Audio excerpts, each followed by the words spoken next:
Can you hear me?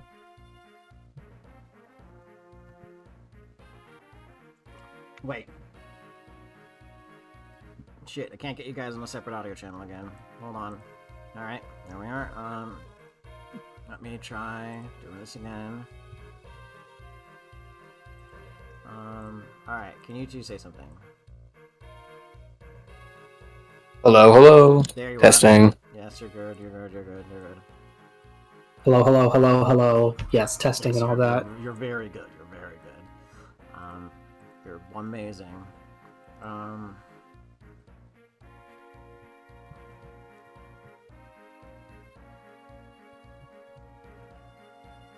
Alright.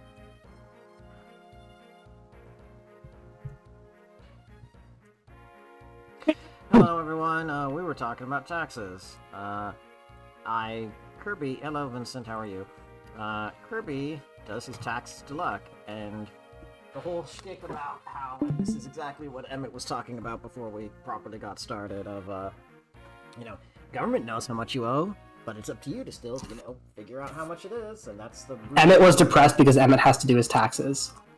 Our tactician is busy. Our tactician can't lead our army. He's too busy filling out the tax forms. Yeah, anyway, just put it on auto battle, see what happens. Yeah. Speaking of, but yeah, the whole shtick, government knows how much you owe, they won't tell you, if you get it wrong, jail. But joke's on you, I don't make enough money to pay taxes. I'm still a student. I get paid tomorrow. Wow, nice. I'd like Happy because I ended up wasting money on something said. I don't want to talk about it. I'm not sure why you brought it up then, but no worries. Because I said it and then I was thinking it and I thought about it in real time. That's reasonable. Okay, let's see. Maybe a fresh mend. Never mind. Honestly, physic is probably good enough. Oh, that's right, we have had a severe lack of mends because we never buy any of them. Oops. I'm not sure why you have the Sword Slayer. Oh, right, because you she killed the person who dropped it. Yes, no, that makes sense. Okay. You need a new javelin. Yeah, did we, honestly... Oh yeah, we did do preps for this. Do we want to buy some door keys and chest keys to, like, get the chests? Because currently no one can. Put them on, like, Noel or someone. Tethys or something. Well, maybe not Tethys. Tethys probably does not want to be getting chests. Okay, so 1... I mean, Amelia's 2, 3... gonna fall behind. Okay, there's 2 chests and 2 doors. It's 2 of each. Problem is Amelia is, I might give Garm to... Oh, wait, no. I'm not taking Garrick. Shit. I mean, you can also give it to, like, somebody who can catch up. Like, we give it to Dusel. Could give it to Noel, honestly. Yeah. You'll want to bring Restore. There are, there's Stone. Well, you don't need 2 door keys, because... No. Yeah. Wait, I don't have any, chest keys. You can buy them in our Preps Armory.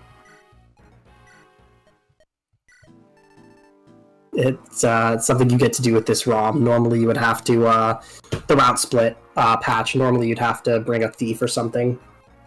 I mean, honestly, we could bench, like, Amelia for Renak or something, if we felt like it.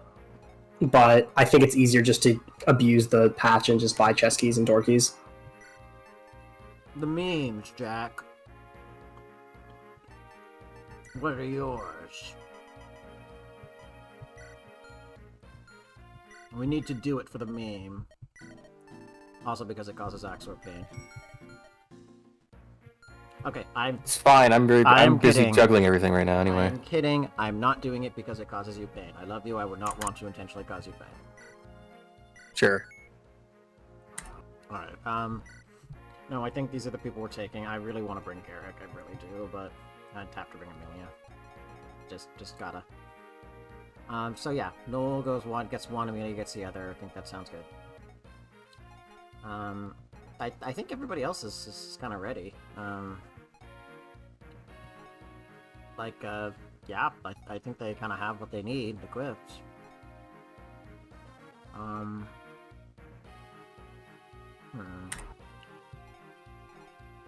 Oh wait, Tana's not coming. I should give Vidofnir to. Okay, I should give the Brave. Cormag, yeah, that's a good point. We can also trade like around the Brave weapons. We can give like Garrick's Brave Axe to Dusel. Yeah, no, that's what I was thinking. Okay, well, Doesn't need 2 killers. Frankly, I don't even know if it needs one. Oh, Latona. Who has an S rank? Probably La Rochelle. I don't think she does yet. No. God damn it. I could bring Natasha instead, but she doesn't have a. We could bring Mulder. We could bring Mulder to Boulder. No, I think we're okay. I think it makes most sense to put this on Dusel. How much does the killer weigh? Not much. Weighs less. I mean, the killer's fine for crits, so if you're going to go for killing power, you might as well trade away the silver, because the point of the Brave is to kill, whereas the point of the killer is, like, if you can't kill, you go for, like, a crit. Yeah. Mm-hmm. Alright, well, I guess I will... I don't... Okay, I kind of do want to bring Inez, but I guess I don't have space for him. I could put Latona on La Rochelle, and hope that she gets enough staff rank, but I don't think that's a good idea. I mean, she's the only one who's going to be close to it. But it is a dead inventory slot. Is barrier? I mean, it's really useful to have, honestly. I kind of think you do. Like, I don't know, maybe bring Boulder instead of Archer. Because quite frankly, Latona's very useful. It's like it's your get out of jail free card. It's super useful to have. Right. Mulder the Boulder joins the fray. It's extremely good value. Yeah, no, good point. Okay, is there anything I want to swap between them? Higher use physic, lower use mend. I do want to restore, but La Rochelle already has a restore. Well, wait, but what if she needs it? Oh no, Lyon has one too. Okay, yeah, we're good. And then I can't bring Garrick, alas, or Inez, alas, but I guess we'll live. Alright, oh yeah, so we're not going to, while we're here, we're not going to get the Dusel Cormac support because we're on the last, like, 2 chapters, right? The what support? The Dusel Cormac, I mean, unless you sit around grinding supports for a very long time. In the, creature campaign. I mean, you can do it on this map. It's a kill boss map. Just don't kill the boss. I mean, okay, well, we can't. No, get it feels the when we time can't get the A support at this point because. Oh, they're still only at C. Yeah, well, no, not just that, but well, no, Dusel and Amelia already have an A support, so you can't get to A anyway. I can't get to A. So what I'm saying is, I wanted to read out that support because there's something really interesting there. And I'm debating whether we should do the B support, read that out now, or just wait until we get the B support and then only read the A support. I mean, I don't think it's likely we're going to be getting the Cormac. It doesn't really matter. My for supports, I would say you probably just want to read them in one go, because otherwise it's easy to forget what the chains are about unless you know a support really well. That's true. So especially for people who are less familiar with it, it's probably worth just reading them all out in one go. Alright, then do we want us to, just before the map starts, I know we can probably, we can't do what we did in Blazing Blade because we don't have all the supports unlocked. If we do any support readouts at the end, it's going to kind of just be us reading from the script, which is fine, but that might be, you know, different. I mean, whatever you want. I don't really voice any of those characters, so it doesn't matter to me. Okay, well, if that's the case, I'm going to... Like, you can choose to read it out whenever you'd like. Alright, then if that's the case, Axor, while I have your attention, I'm going to do the Dusel Cormac A support now. I voiced both of these characters, so that's a little bit easier for me. Sure. And just because I was looking at it earlier, and well, actually a few months ago, and there was something there that I thought you'd find interesting. Okay. All right, so I'm gonna just for the C support. I'll just read through it again quickly because, just as a refresher. So, deep voice is Dusel. Neutral voice is Cormag. Cormag. Sir Dusel, are you well? I am, as you see me, fine in every respect. I'm not talking about your flesh. It's your heart I'm worried for. I'm here because I made the decision for myself to leave Grotto. Luckily for me, one of the leaders here is an old acquaintance of mine. I'm not saying my heart is at ease, but I have found something to believe in. Hello, Byleth. Something to fight for. And yet, you... I too made a choice to be here. There's no need for your concern. I believe in myself. Therefore, it matters not where I am. So no matter where I go or what I do, I'm sure my brother would understand. Cormac. And besides, General Dussel, you're here in this army with me. There's no shame in fighting alongside the man once known as Obsidian. Cormac. Let us emerge victorious from this war, for the things we both believe in. Yes. That's the C support. The B support. Sir Dussel. Well met, Cormac. I'm impressed by your skills. They're still far below yours, General Dussel. By the way, I have a favor I've been meaning to ask of you. What is it? Please tell me. Your stories tell of a small lance you carry like a treasure. May I see it? Stories, you say? Am I the subject of stories now? Interesting.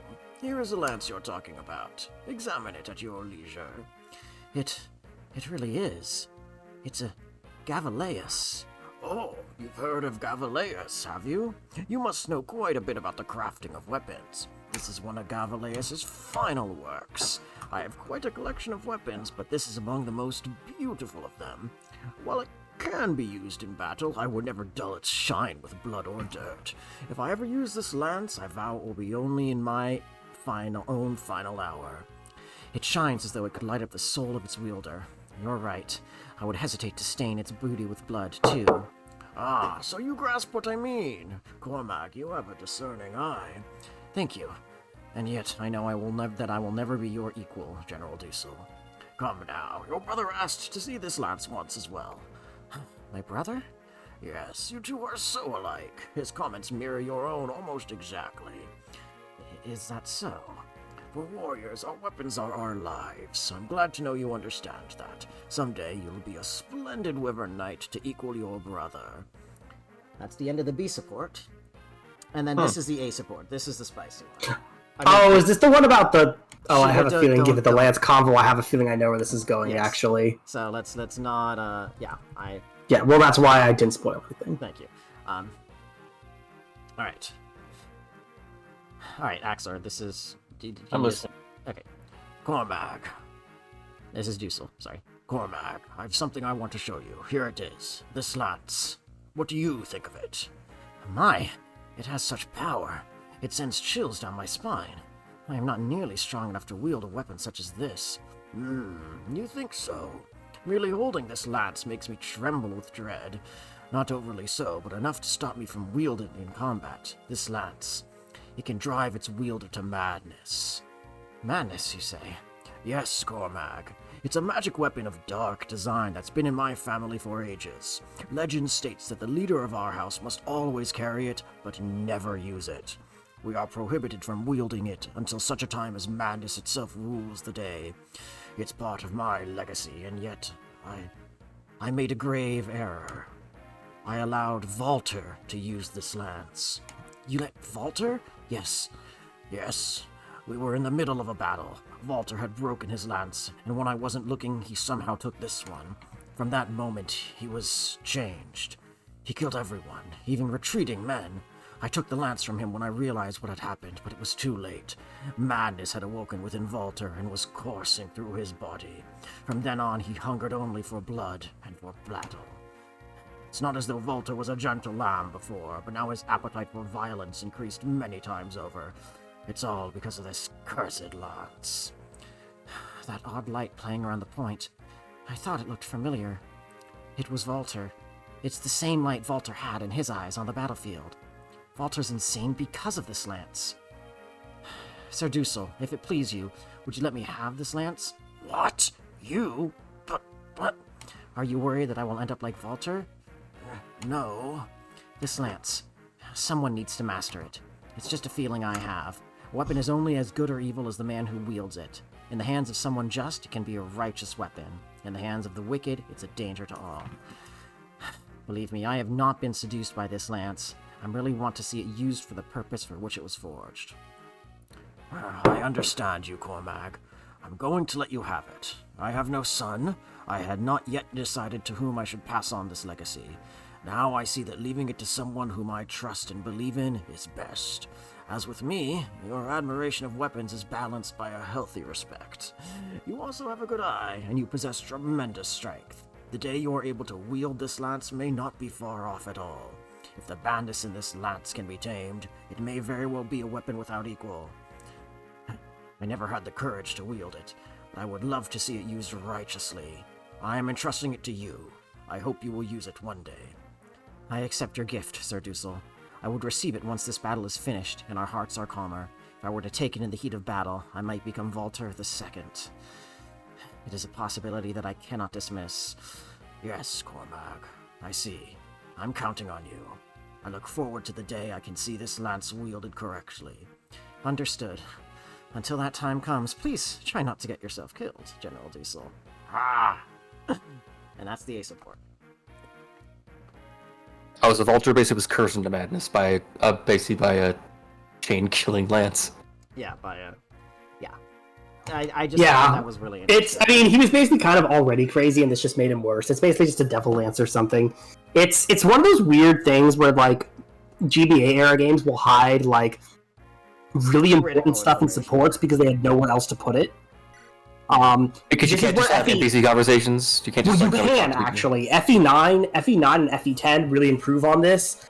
FE4 already had something like it, where the game would just be like, "Oh, by the way, these units talk in this battle," and like sometimes you would get something out of it, but oftentimes they would just be like having a combo, and you get lover points, or you wouldn't, or like. Actually, no. Lex and Azel definitely got lover points for that conversation. That's not important right now. So yeah, like it's just GBA. Fire Emblem in general, as a series, has struggled with this. Has gone back and forth in it. In the modern games, a lot of this stuff comes across in like base conversations, but even then, it's kind of shaky. I do think FE4 and FE9 have handled it the best, though. Yeah, because FE9 especially actually has a really tight system because of two things. FE9 has base conversations, and the way the supports work is unique. Unlike in GBA FE, supports do not build on a per like turn count basis of standing next to each other and pressing end turn. Yeah. The way they build is deployed on the same map together.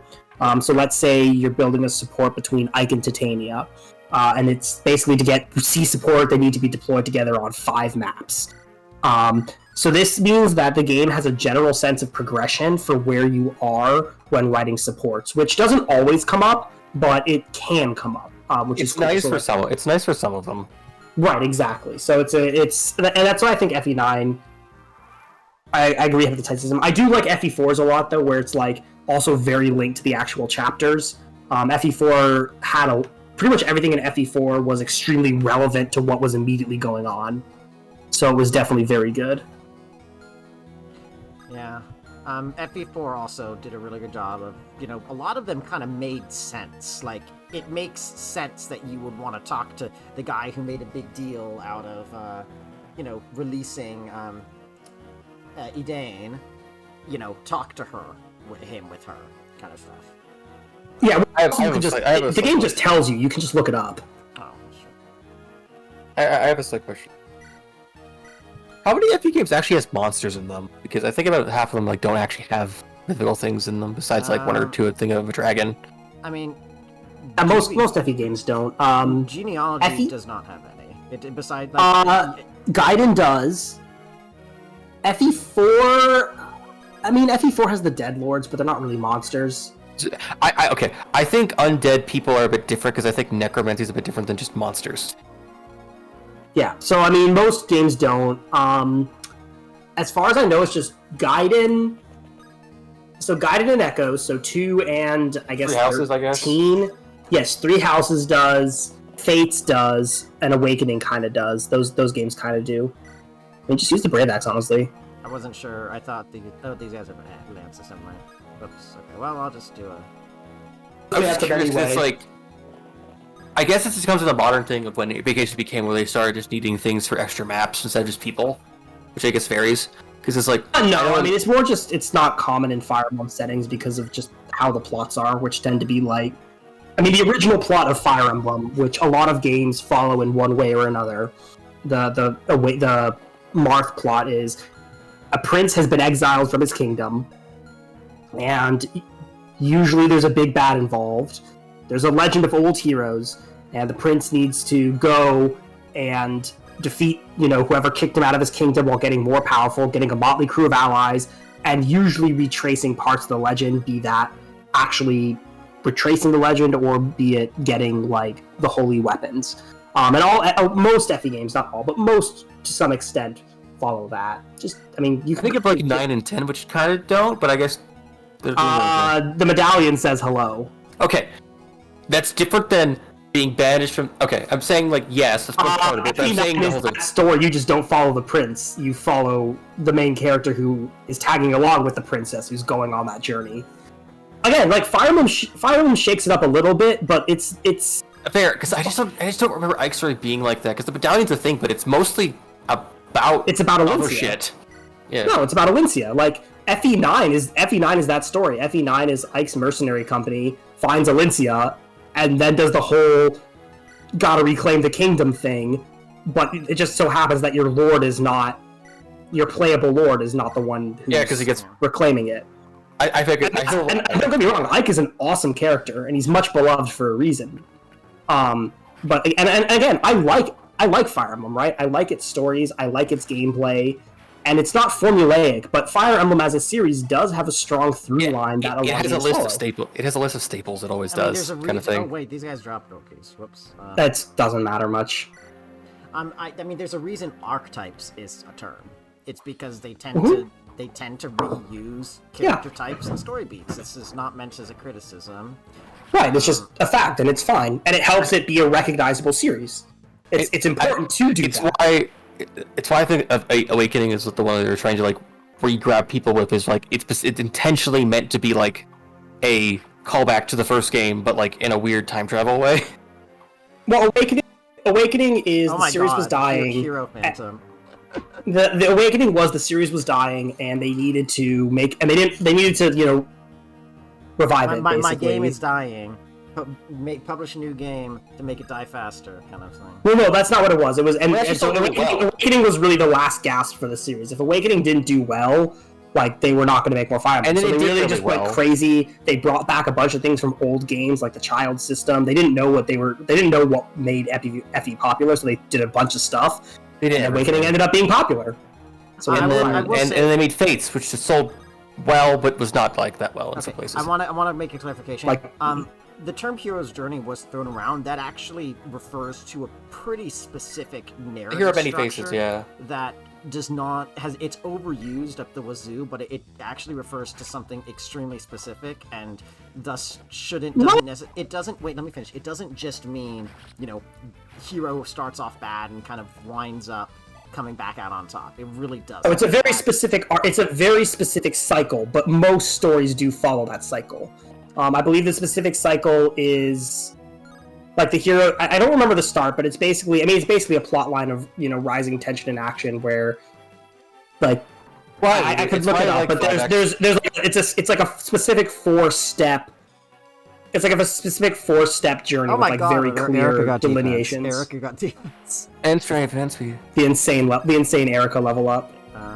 Honestly, it's why I kind of like 5-act structure stories, because it becomes more about, it's a bit more, I guess, paced out. Oh, rip. The Phantom was a hero. Now do it again. I really can't, like, disagree more with the idea that the hero story is everything. It's not. It's not everything. People keep using it at everything. Is the way to put it. It's not everything. It's not a lot of things. Like, a lot of things have elements of it. A lot of things have elements of it or use parts of it, but the way that it is described in the original theory is highly specific and not universally and not applied evenly. What things remain as. Like, I think you're taking contextual originalism a little too far, because the hero's journey as a story structure is present, like, pretty much all action adventure plot lines are very close to, if not just the hero's journey. No, like some of them have twists on it. No, not. But a lot of them are. It's an extremely not true. Stop. That's not true. They use elements of it. That doesn't mean that they have the entire thing represented as it is. Well, I mean, it's a story. It's a story. That's what I'm saying. Is like I think you're being overly specific.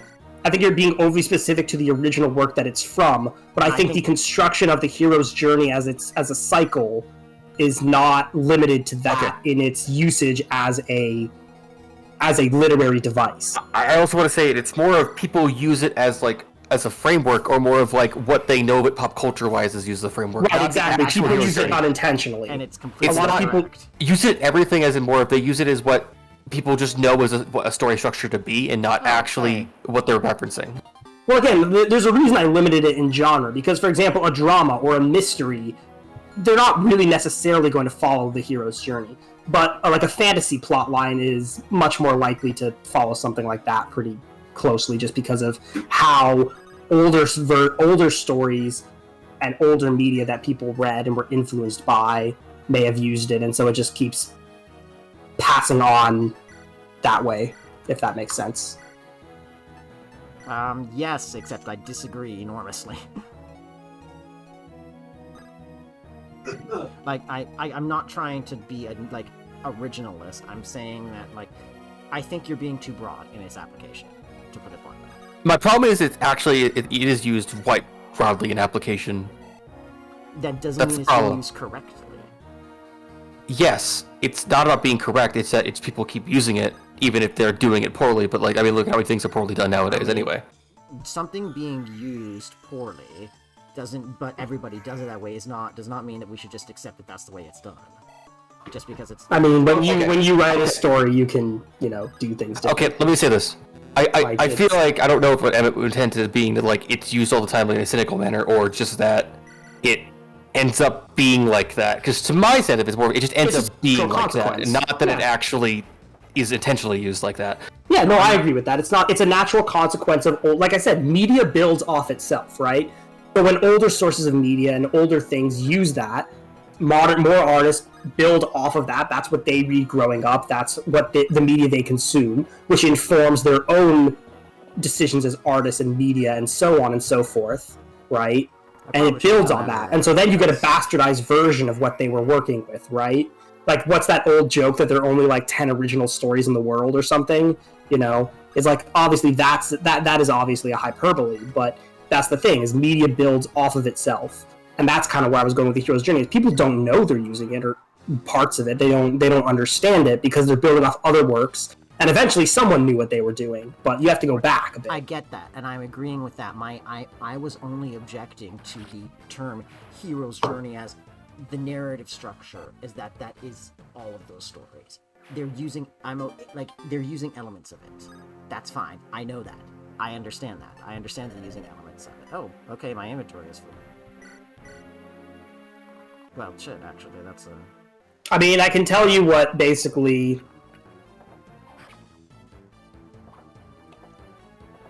Yeah, I mean... What Mando said, this is pretty, Yeah. That's what I was saying as well. It's prevalent more in, for example, action, adventure, or fantasy. You're much more likely to see them a drama is not going to follow the hero's journey, right? Oh. A mystery is not going to. Oh, these moved, huh? Didn't realize he moved, and neither did I. Yes, I was agreeing. Oh, that's. But that was my point. Is a lot of our modern fantasy, action, adventure stuff does sort of follow it. Okay, I hope we don't get doubled. We're fast enough, right? Yeah. That wasn't quite what you said at first, so I apologize if I came off as angry. That I thought you were saying. No, I had always been pretty clear that with my generalization that it was not, I would just Vidofnir or Brave Lance if you were going to attack at all. I mean, you can let Amelia go for the chess key. I know, she's going with the chess key. I'm just killing this guy first, so she can move in. Yeah, that works. Okay. I apologize for escalating the argument. I did not intend to talk down to you. Anyway, if you're curious, there's two different versions, but I'm on Wikipedia now. The Campbell version has 17 steps. in 3 separate acts, being the call to adventure, the refusal of the call, supernatural aid, crossing the first threshold, belly of the whale, the road of trials, the meeting with the goddess, woman as the temptress, atonement with the father, apotheosis, the ultimate boon, refusal of the return, the magic flight, rescue from without, the crossing of the return threshold, master of the 2 worlds, and freedom to live. And a more simplified version with 12 steps was popularized by Christopher Vogler in 2007, which is the ordinary world, call to adventure, refusal of the call, meeting with the mentor, crossing the first threshold, tests, allies, and enemies, approach to the inmost cave, ordeal, reward, road back, resurrection, return with the elixir. Oh, okay, that's Star Wars. I will point out that which is a lot of things, yes. That's a lot of things, but I will point out a lot of that actually is owed to somebody who, not owed, but attributed to, connected to somebody who I actually just studied for my undergrad thesis.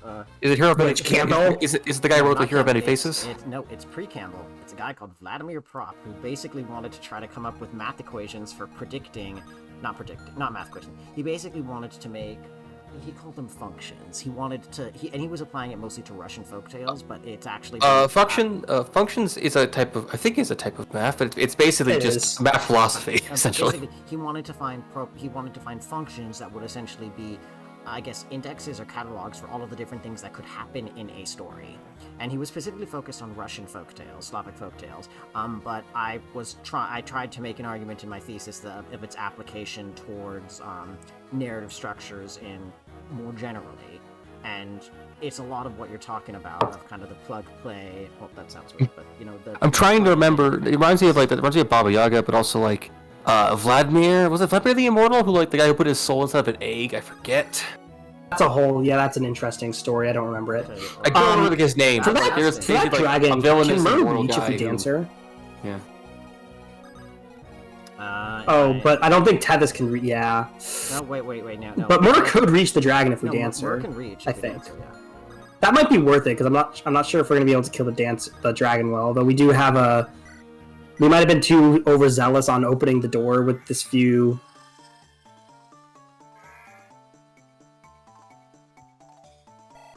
I mean, well, I'm not saying that I was just saying that the idea of formulaic stories predates Campbell. I wasn't saying that this Russian guy.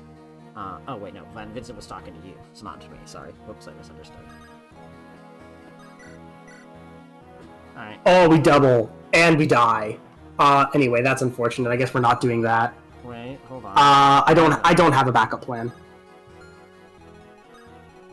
Other than running. I mean, we can't drop Tethys. I think we run. I think we grab Tethys and Kanto away because we dedicated way too many resources to getting the chest. No, go farther back. Sure, yeah. I mean, I guess we could expose you, so, just stay out of the dragon's range. What's the dragon's range? Okay, have Mer block off Archer, then. Yeah, that's Mulder, but yes. Or Mulder. Yeah. He's the boulder. I'm sure he's fine. Anyway, we have, a bunch of different holy weapons here. Yes, no. Okay, so,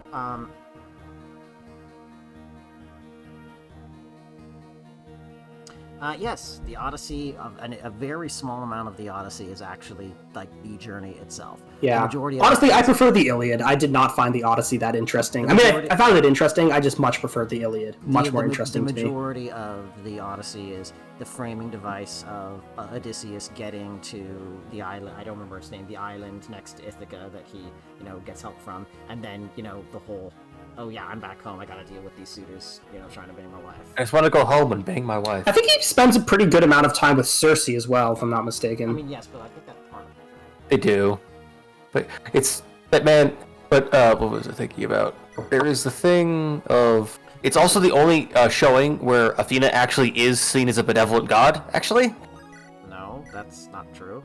Ooh, I was gonna say, that feels a bit off. It's one of the only times she's actually seen as not a wrathful person. I would try using, the Greek gods, we'll talk about that. Wrathful entity. I would try Erica first, because she might crit, because she's in Seth's support range. That's true. But what I was going to say, is that the Greek gods are the what people think of is well, she did crit, I guess. The problem is there's two different versions. So the versions of Greek gods that appear in myths and legends, and then there's the Greek gods as they're worshipped, and they're very different. Like if you do a Google search for Zeus Ktesios, because you'll find a little pot. Because there's a version of Zeus who is a judge. There's a version of Zeus who is the merchant god, and it all vary depending. Also because most Greek myths are like 15 different cultures that were like merged together when collected. Right, but more importantly, the way the Greek gods were worshipped and the way they exist as actual religious deities is very cut and dry. Like it's very simple. Like you worship them. It was collectivist culture, so you worship them, and the good things happen, and if you fucked up, bad things happen, and there's no in between. Like they aren't fickle mistresses and things like that in actual worship. That was purely a literary. Well, that was a purely literary thing. Like that was not how they were. That is not how Greek gods functioned in practice. That was a literary thing, and that's why they were made to be like human and flawed and all that.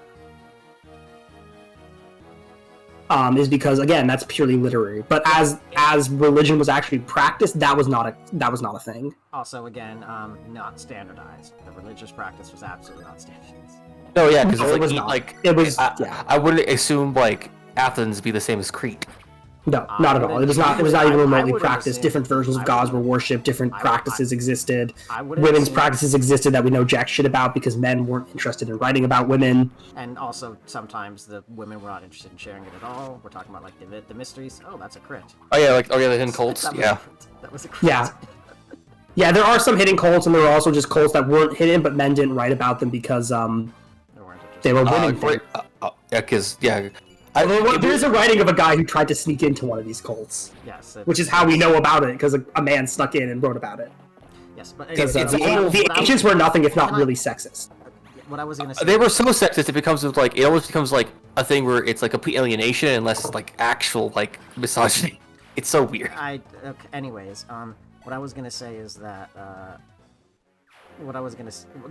that's fair. What I was also gonna say is that it wouldn't even be like Crete versus Athens, which would be an enormous divide. Crete had their own gods, frankly, and their own. That's what I'm saying. It's like it would be totally different. No, even if we're talking about like just the worship of somebody like Athena, it's gonna be different all over Attica. All of the different parts of Attica, the different cities. It's not even gonna be the same. Like, we don't have to go. You don't have to go as far flung as Athens and Crete, which I want to remind you is a pretty long way in that. I say those because I actually knew the names of properly to say that I actually knew were distinctly different locations. Sorry. Yeah. So. No, that's fair. Sorry, I didn't mean to be your. No, you're right. It's just like I'm bad at geography is like always my weak spot. So. Well, especially ancient, especially historical geography. You're an American, it's understandable. I say that as an American. I say that as someone that basically skipped geography class when they was in middle school, so. Master Seal, yeah, we definitely needed that. Also, this unit's kind of good, so I don't know if sending him over there was the best option. I wanted to kill the Gordon. Yeah. Only Phantom could open the chest. We have a well, you don't want the Phantom to open the chest. We have a bit of a problem with this dragon here. I would double check the dragon's range, honestly. Oh, we can bait him with the Phantom, actually. Next turn. That'd be good. Alright, let me just check.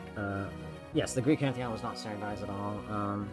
Yeah, this is a discussion that actually Emmett and I had on the very first Binding Blade stream a while ago, which is, like, the common modern image of Valhalla and the idea of, you want to die, in combat is absolutely not standardized in any way, in any fashion, in, Norse belief. Like, and it's frankly it was just that one cult. It is there, though. It's there. I think it was only in, like, certain parts of the Aesir cult. It's just no other cult records were kept.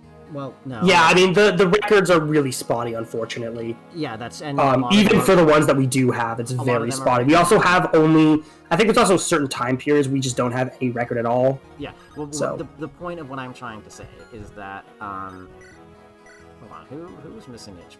I mean, we can heal Myr. She's close to being able to survive a dragon. Oh. We should probably kill that enemy with Myr, too, get another level up. Yeah. Maybe get 2 points of HP, and again, we can slowly, once we're healed, survive a dragon. Well, but the point is that it existed. I'm not saying it didn't exist, but, like, the idea that Norse warriors wanted to die in combat is, A, it's it's not true. Even among those warriors, they wanted to live to see the fruits of their rewards. But they wanted to live to go farming because most of the time they weren't warriors all around anyway. Yes. No, yeah, raiding was seen as a thing you did. It was the off season. Yeah, it's what you did, but basically when the ground was too shitty to farm it. Yes. The other thing is that for those who didn't raid at all, like we're talking thralls or we're talking like career farmers or something like that, the idea of you gotta die in combat or else you go to hell, or like a hell, like H-E-L, not H-E-L. You go to the realm of hell. Hell's was not very appealing, naturally. Yeah, but the idea of that is just patently ridiculous because of that's just the idea that that's what they believed in universally is not true because A, there's no standardization / there's no centralization, B, there's patent evidence of the fact like plenty of evidence to HP that we still died to the dragon, damn it. They actively wanted to live stay alive. And the other thing is the idea that, you only go into this positive place if you die in combat is not true because A, there's another, I think Dew still survives. So, I'm sorry. We do need to drop Tethys. I'm sorry to stop you, but I need to say, like... Well, I wouldn't go there because that's where I think that's in dragon range. But yeah, just to elaborate, two things. One, I know is that it reminds me of the thing about how widespread a lot of like Swedish raiders were, of how they were even recorded as like this whole thing of like being like the special barbarian tribe in the fucking sieges of Constantinople. Yes, they also had a couple of raids, or at least their they were hired. Their offshoots, the Rus did some raiding in the Middle East, I think, kind of modern day northern Iraq. Yeah, just consider they were just more well fed than most people, so they were just bigger than most people at the time. The other thing is that yes, the Varangian Guard. But what I was gonna say is that even if it wasn't even that Valhalla was the only good afterlife. Like there's Folkvanger, Freya's place, and she has a combination of Freya was where the souls of unmarried women went, unmarried girls, but also it was where half of all warriors went, and just frankly where a whole bunch of other people decided to go. Yeah, Freya takes a lot of people for herself. There's a whole weird thing. It's kind of, it's a whole thing. It sounds like she used to be a different entity by a different cult, but then they got amended and kind of bastardized. Freya is one of the Vanir, not the Aesir, which is a cult that we know nothing about because they got killed. No, it's weird. There is a war mentioned in the first song of the Volspar, the Volsunga. Yeah, the Volsunga. No, the Volsunga saga is something different. The Volspar is the first poem in the Codex Regius. Yeah. And there's an Aesir Vanir war. And there's a scene where the Vanir destroy the gates of Asgard. They break it down. And then the next scene is them losing. So it's like, wait, what? Like the Vanir seem to be winning. What's going on here? It feels like So yeah, it's very we have very few sources and it's very unclear. Alright, Seth max level. What's his last level gonna be? Sure. And he's max his defense now. I was max at HP. It was relative. It's not that close, but it was something. Seth moment. Because I don't think it's as simple as the Vanir cult got destroyed. I think it got merged. Yes, they got merged, and this is reflected in the narratives because the Vanir don't get destroyed. They become part of the Aesir. They're called the. Really, three of them, but yeah. I guess just most of the records got erased. I guess words got lost. I mean, or again, we're not preserved. There's a lot of things that can happen in history. I think you're assuming negative intent way more than you need to, Axor. Right, exactly. That's what I'm saying. Things don't always preserve well. Fair. I guess things malice where incompetence will do is how the saying goes. It's fair because I can't assume I can't assume most of the records would actually have been collected by the hands of monks that would write it all down. Right, exactly. Or that they were written on something that would survive and so on and so forth. Do we die? No, of course we don't. Or that there wasn't something that happened, an event, a conflict or anything like that. Or again, the idea that I would say. Yeah, I mean, conflict could happen. Well, no, I'm talking. I feel we often know when conflicts happen, though. No, I'm talking about if a Oh, that's cool. If conflict happens and records can get destroyed. That's even or Right, I just mean we usually know about when things like that happen. Or passive record destruction.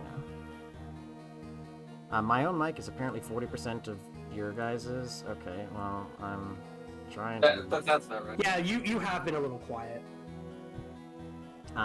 Something just okay. I am a,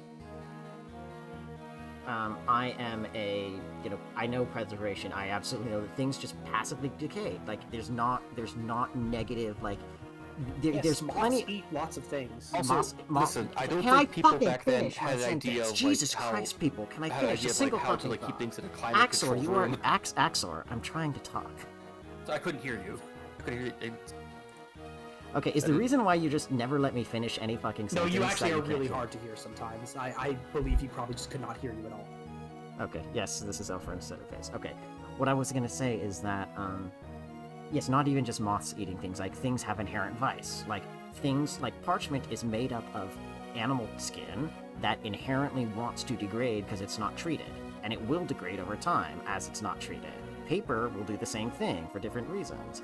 Things just decay because they're not meant to last. They can't last forever. That's just the nature of entropy, the nature of chemical interaction. Yes. No, the moth joke was just because my mother has a particular vendetta against moths as a textile conservator. Yes, she's a textile conservator, which is wonderful. Oh, what's her deal? Like, she literally just like. That's her job. She works for a museum, and she advises them on how to store textiles, display textiles, keep the textiles in the best possible condition. I wouldn't do that. I don't know. We actually wanted that Phantom We did. alive to We bait the did. dragon, Whoops, that but was a mistake. that's okay. We can figure it out later. Only one team needs to kill the boss. We can take our time. But yes. So my mic is low. I've cranked it up as much as I can in every setting. I mean, again, the settings are weird. They seem to change every week. Like. Okay. Whoop. Hold on. Stop. You're not today. Who knows why I don't? Okay, I'm gonna increase my volume even more. Alright, I'm gonna go up to 20 on the 20 decibels. Is this gonna help? Is this gonna help? Let's fuck it. Let's do I mean, you could also try increasing gain. Not something great to play, but if you're leaning back farther from your mic and you have an option to increase gain, I would increase gain. That's gonna make the mic more sensitive. It means it'll also pick up more wind sounds and stuff, but you can try it. How did Emmett get? What the fuck? How did Emmett get what? You got louder. I mean, my distance to my mic also moves as I move around. But I don't know. You tell me. I don't know. I haven't touched a single setting, so for me, it's all physical distance. Okay, Or how loud I'm yelling. I have gone up to max mic volume. I have gone up to max mic volume. Sound like apparently it's not for us because we're on Discord, so we're actually not hearing you through the stream. We're hearing you through Discord, but that's our on Discord. It's like you sound like 10% better. No, on Discord. It's fine. We can just turn you up manually. It's not I'm not. We already have you at like 150. I'm just talking about my volume that I'm coming out. Okay. Now and the two of you are minimal. Okay, I will lower myself a little bit more then. Well, actually, no. I'm just gonna raise your two's volume, and mine is going to stay at this level. So, can you two say something? Hello. Yes, test, and all that. All right. I think that this should be more balanced now. Just gonna up you to 120. Okay, so I'm sorry for losing my temper, you Axor. Just felt like I wasn't able to say anything, and it turned out because you couldn't hear me. I just didn't hear you then, because I was saying a thing, and then I just couldn't hear you, like, trying to continue something, so my bad. Alright, it's okay. So, yeah, so part of what I was going to say is, and I'm happy for you guys to say anything, it's just it felt like I couldn't say anything. That's all. So I'm sorry. So, this guy goes here. Is the Aesir, specifically, like, make a pact with the Vanir to, be allies. And one of the conditions of that pact is that Freya is going to get half of all of the warriors who die by, the story, by that mode of thought. But again, that doesn't mean that the Norse all thought that all of their warriors have to go to, that everybody has to go to one place, and that if you're not a warrior, you don't have a, good ending. Okay, I think I'm going to back up a little bit. And were you saying something else, Emmett, and then Axor, before I... No, I was probably just saying stuff about Fire Emblem. Speaking of which, this might be a good turn to use Latona, honestly, because we've got a lot of units injured. Actually, yeah. So I'm kind of thinking like Seth's injured, Ephraim's injured. We can probably even do more things. Have Myr. Again, if we move Myr up, she dies. The dragon reaches and one-shots her. Ooh, that's yeah, we gotta make a wall. No, we can just retreat Tethys, and if Dusel goes there, we should be okay. Yeah, here. Yeah. I mean... Yeah, let's do it. Yeah, I don't think we're doing combat. Ooh. Something we could try, because honestly our right side is a bit weak. We could have someone like Cormag with his boots movement fly and then get rescued by Saleh. I mean, so that he's like... I don't think the right side is weak, because... Like, but like, look, what my point is, like, look at where they are and look at where the left side is. Clearly one side needs the help more than the others. Like, Erica, Ephraim, and Seth, they don't need anything. This other team does not have a lot of holy... Like, we sent all of our holy weapons to one place. That's also it. Like, the left side has Myr and Excalibur, and that's it. That's true. So that's kind of more what I'm thinking too, is like for enemies like the Draco Zombie. Yeah, Leon's Medusa harem cracks me up. That's true. Okay, so it's something.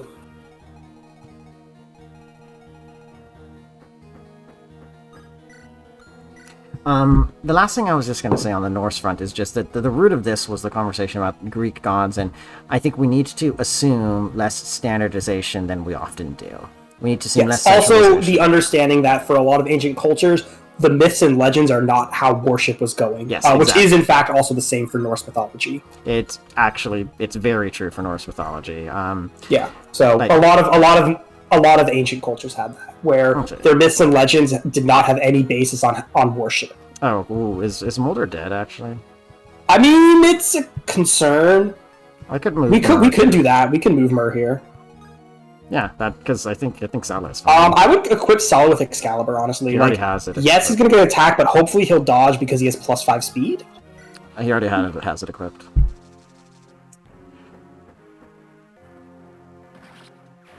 Rip. Okay. Well. Well, that's annoying. I wanted to bait the frickin'. Oh well. I'll do it next turn. 52. Yeah, Saleh might be dead. Oh my god. Well, that was. I mean, yeah. I guess we just have to hope that he dodges a lot? Well, at least one of them has a javelin, which is less accurate. Still 52. Nice. Alright, we live in. Honestly, this is a lot less dodge than I was hoping for. Yeah, it is. It's no Corsetti, let me tell you. Kind of unfortunate, probably because we didn't use Saleh a lot. Jesus Christ, man. What the fuck yeah, that's a level, alright. His growths aren't even that bad. Okay. He has 2 less hit. We're living. I'm so disappointed in you. I mean, I guess I'm glad. I mean, he lived. He lived. You know what, Saleh? You know, I'm proud of you, Saleh. He survived. He did live, and he probably shouldn't have. Yeah, we gotta do something about this. This whole thing's annoying.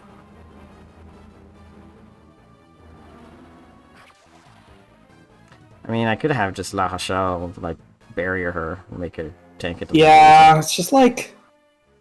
I don't know. You just gotta kill that boss. It's only those 2 in the back that have siege tomes, right? Yeah. I also think that front row doesn't move. So we can bunga Seth in there. Because the spider's gonna attack us anyway. Like, what if we bunga Seth in and kill one of the siege tome users? Like, Alduma also gives us 5 res. Like, yeah. I think we're very safe. It is going to break soon, though. I guess we didn't bring a hammer, and that would have been useful. 12, yeah, he's fine.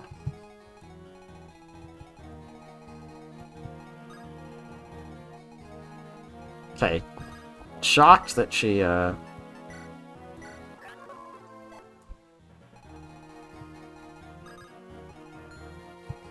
Okay, so... I think we just Excalibur that dude. Yeah, and I think... And then we can, you know, go forward with our plan to... I think Dusel can bait the dragon. Actually, I wonder if Saleh can do it. Like, if we heal Saleh, like, let's dance for him. because it's safe, and then let's see if Sala can just kill the dragon without getting killed. Like, we can heal him to full if we know he survives, so don't heal him yet. I mean, actually, we need to heal him either way, but let's dance first and see what happens.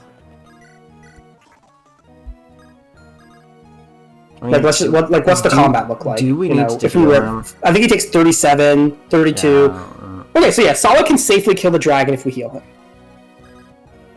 Alright, let's do it.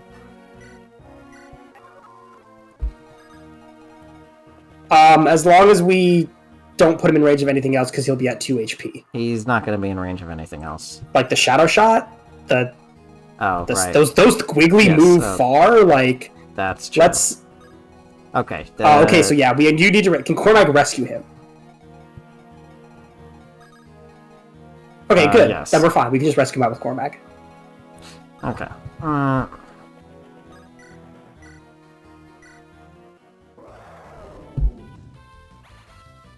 Crit. Or okay. Hell yeah! Anyway, I knew that was gonna happen. Nice. Alright, Saleh, please, man. Honestly, he did exactly what he didn't do. I would say, yeah, it doesn't even matter. The level was good. It doesn't even matter. And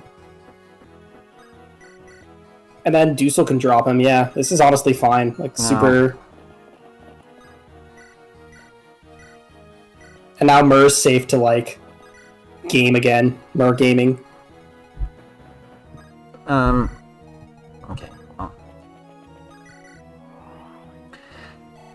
Oh, nice and all. Level 10. No, boy.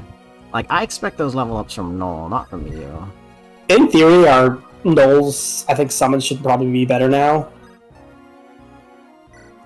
I'll just keep them together for evade. Who hasn't moved? Oh, it's Amelia.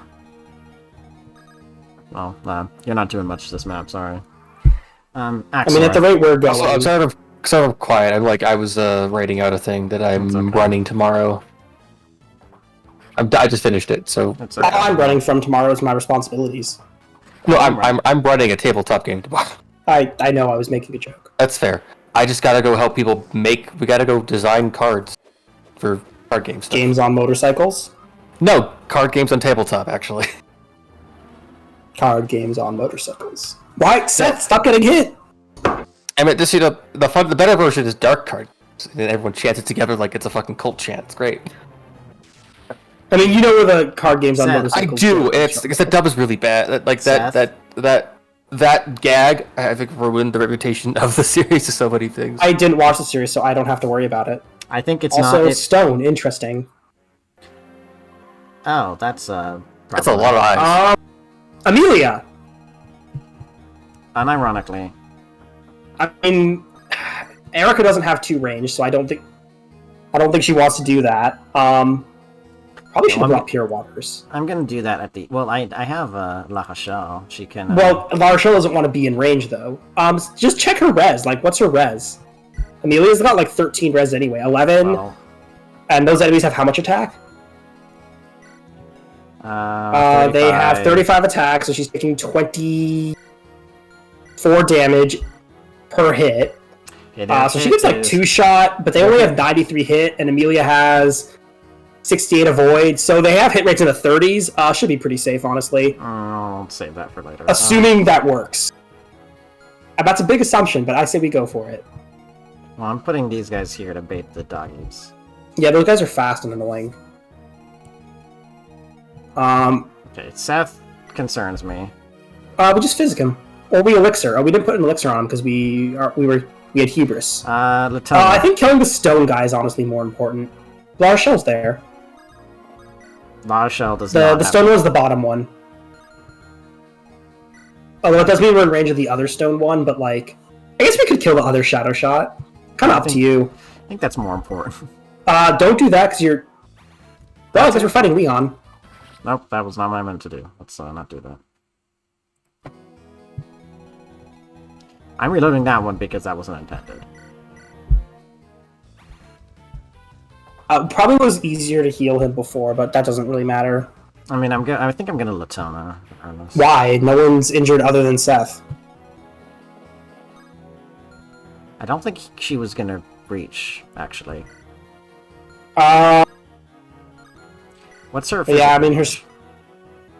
It's not that far. Yeah, I mean, what we have Tethys if we dance like Saleh, or actually, can Saleh just reach? Yeah, he can. No, he can't. Okay, can we dance for Saleh at all? Yes. We get an extra square. I mean, we can see what happens. Well, we'd have to move one square up and then dance for him. I'm just checking to see what his range is. Oh, I mean, it's MP halved, so he should have like a... It's rounded down, I assume, so that's... Maybe, so he's like 10-ish range, give or take.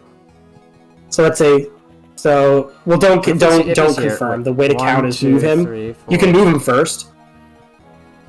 Oh yeah, he's not going to reach. And then you can count from there. Like, you can... Well, before you confirm anything, like, press back once. Now you can count.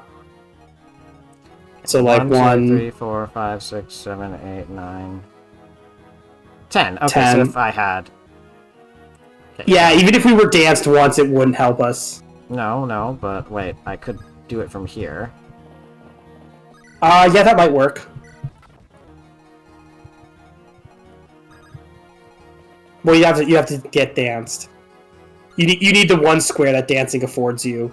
So just move up one square, then dance with Tethys. Yeah. I think that, yeah, you have to... Just wanted to check. Oh, nice. And in theory, we should be able to reach now, but... There we go. Yeah, alright, I mean, the counting was successful.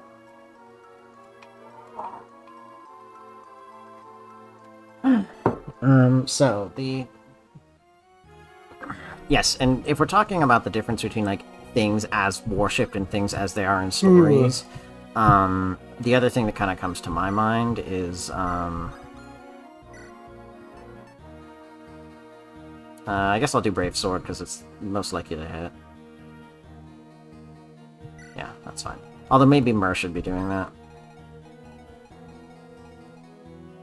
Yeah, I'll put Cormac here, just in case. Yeah, I'll do that. Maybe should have baited with somebody else, but I'm sure we'll be fine. I mean, Deuce is tanky. Those things just double everyone. They're a pain, but whatever.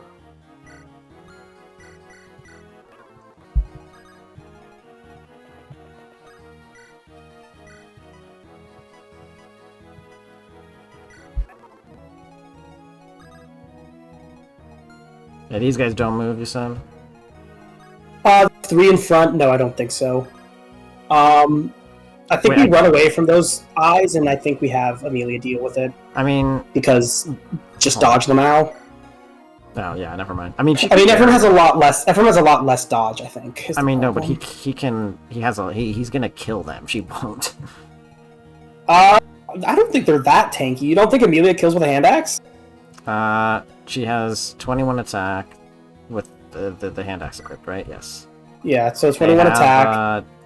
They have 28 HP, and they probably have like 10 defense or less. Yeah, they have 5 defense. She's gonna kill them, and she doubles. Like, come on. The problem is, I think she does get like 2 or 3 shot, but she should have like avoid.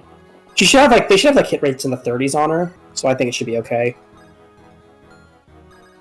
But we should get Erica and Ephraim over to the boss. I mean, we can bury her. Boss uses magic.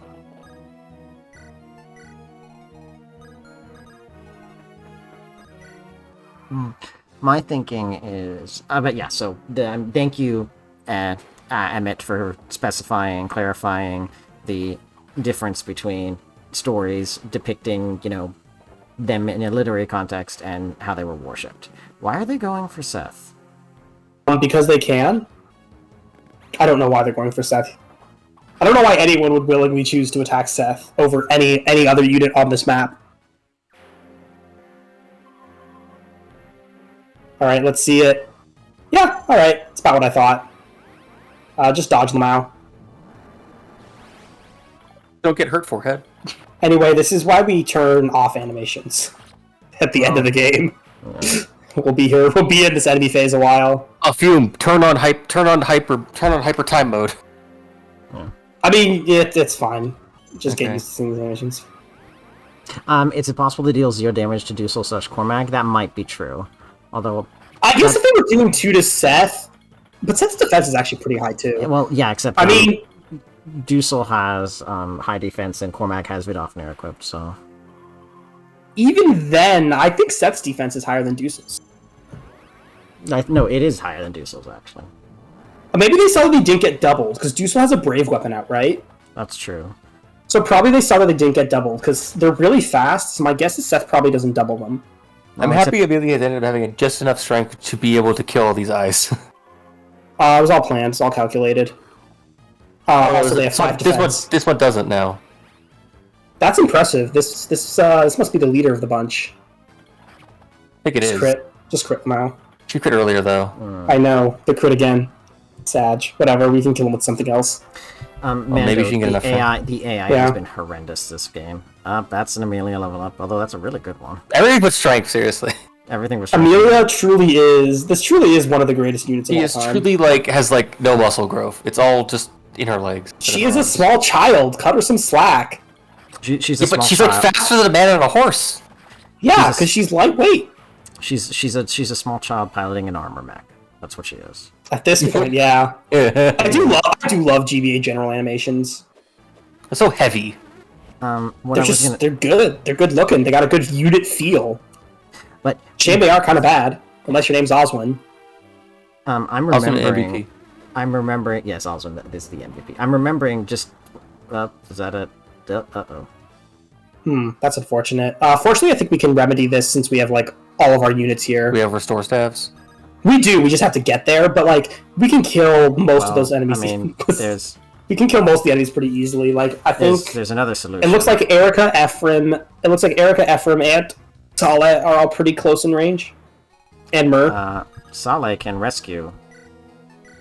I don't know if it's necessary, honestly. I think we can just kill the enemies that are a threat, and we can just restore him next turn. If we kill... Can Ephraim reach the front line? Oh yeah, Cormac can. Cormac cannot. Yeah, he can. Cormac can kill one.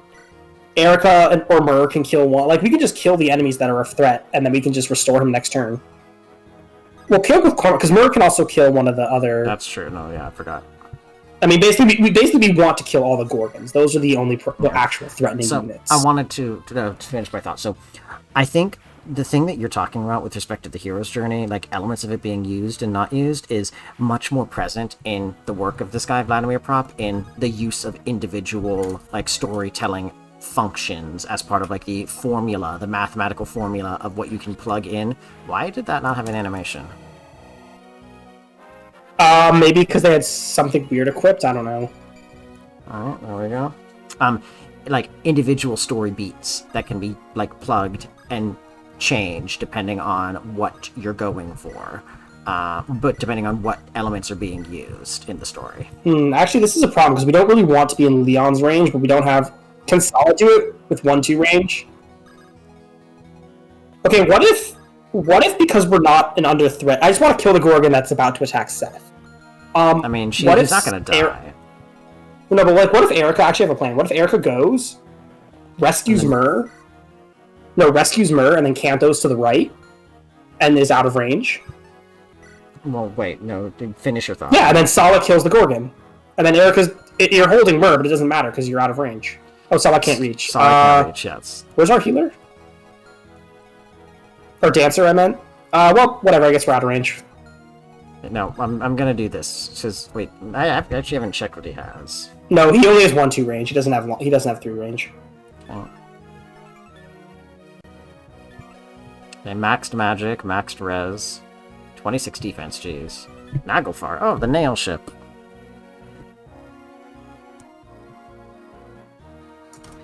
Gotten Good Use had a couple of DB. Hello, Red, how are you?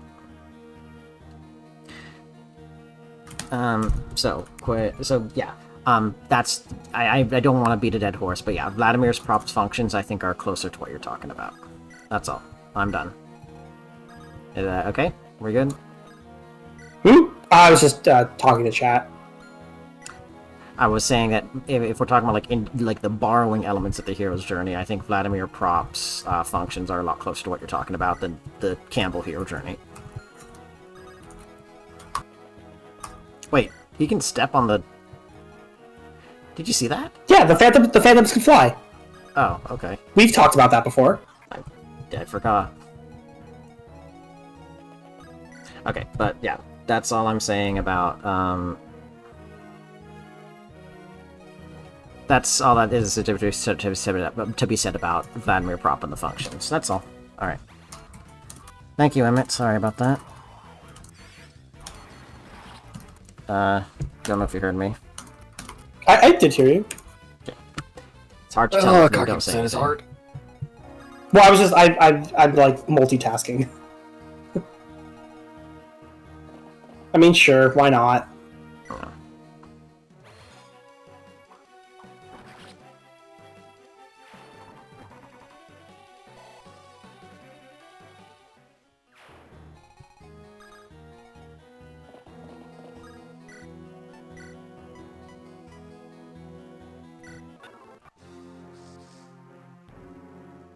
Oh no. Oh, that's. Wait, what? That's concerning.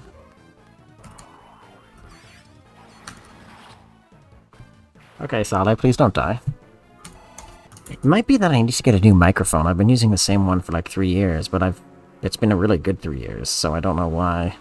I mean, it's like the clarity is good. I think it's just for some reason it's just being quieter as it goes. Honestly, it's mostly when it's like when you're streaming with Emmett. When you do, it's just us. You're usually louder.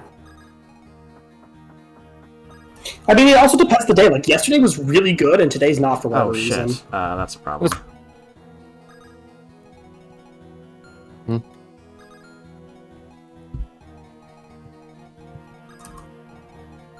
I think it might be another Latona turn. Oh no, I'll say that.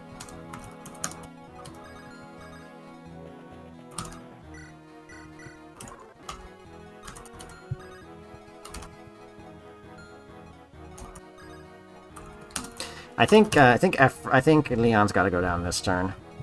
I mean, we probably can kill him. Like, we've got Erica and Ephraim and Myrrh, so let's... Actually, does Myrrh just die to Lyon? No, she does not. Hell yeah! Honestly, this is good. But let's check Erica and Ephraim, because I'm pretty sure they have dialogue with him. Nope. Hey, we live. Like, let's let's go closer to Seth. Yeah. Yeah. Yeah, let's do it.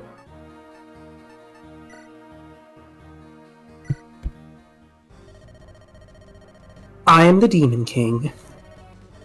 I know nothing of human frailty. I am supreme. What happened to the telepathic voice anyway? Actually. Again, this is Ephraim Root, so he does that less. I have a feeling that maybe he doesn't have a quote with Erica on Ephraim Root, and he only has a quote with Ephraim.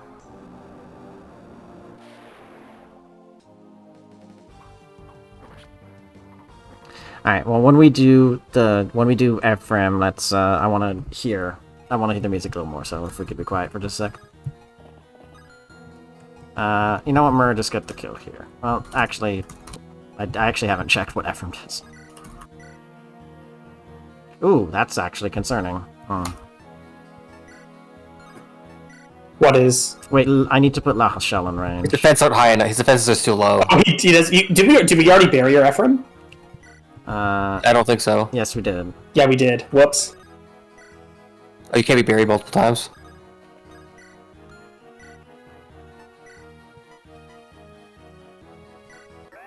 You can't refresh it, but... Well, no, I can put La Rochelle here, and then he'll be in range. She'll be in range, right? Yeah. Yeah. Then she'll be in a support range. Yeah. See. Okay. Now he can live. Now he lives. All right. So let's just.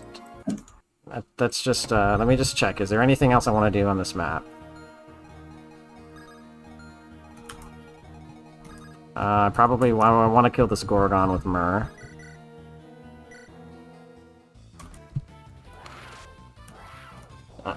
That's a crit, yep. Ooh, nice. Huh, Mirza experience gains falling off a little bit. Oh wow, she's getting speed a bunch. The luck in the res is kind of bad. Yeah, her res has not been good.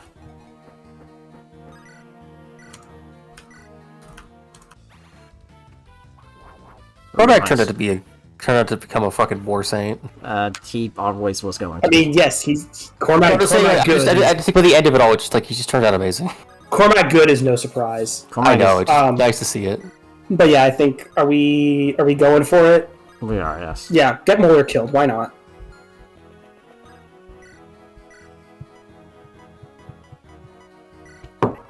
Oh, I realized that there's a angelic robe somewhere. Oh yeah, no harm. Does it matter? It's for creature campaign. Okay. Fair. Alright, let's just be quiet for a sec. Not because I don't want to hear your voices, I just want to listen to this for a sec. I know. Is that okay? Alright, ready?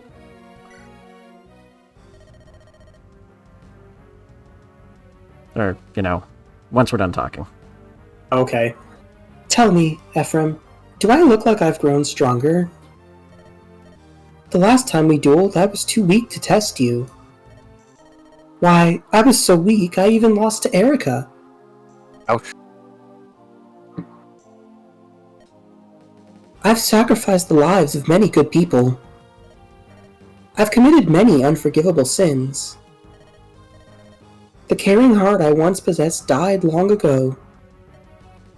And I've grown stronger because of it. I've grown strong enough to defeat even you, Ephraim. No, you haven't. You're still no match for me. You were never one for combat. It's not in you. You should never have chosen this path.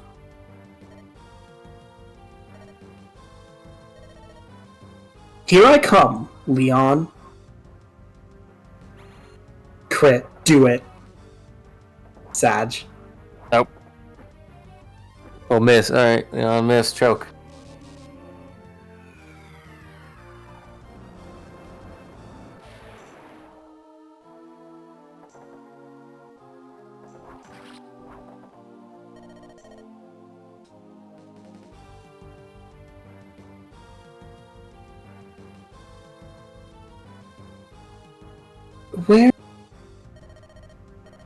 Where did I go wrong?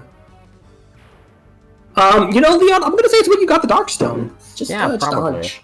Also, the fact when it's like when you chose to Oof. Did good.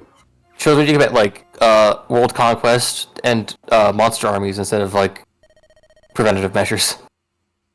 Yeah, when you started a war to save your people, but it didn't actually save your people, that also helped.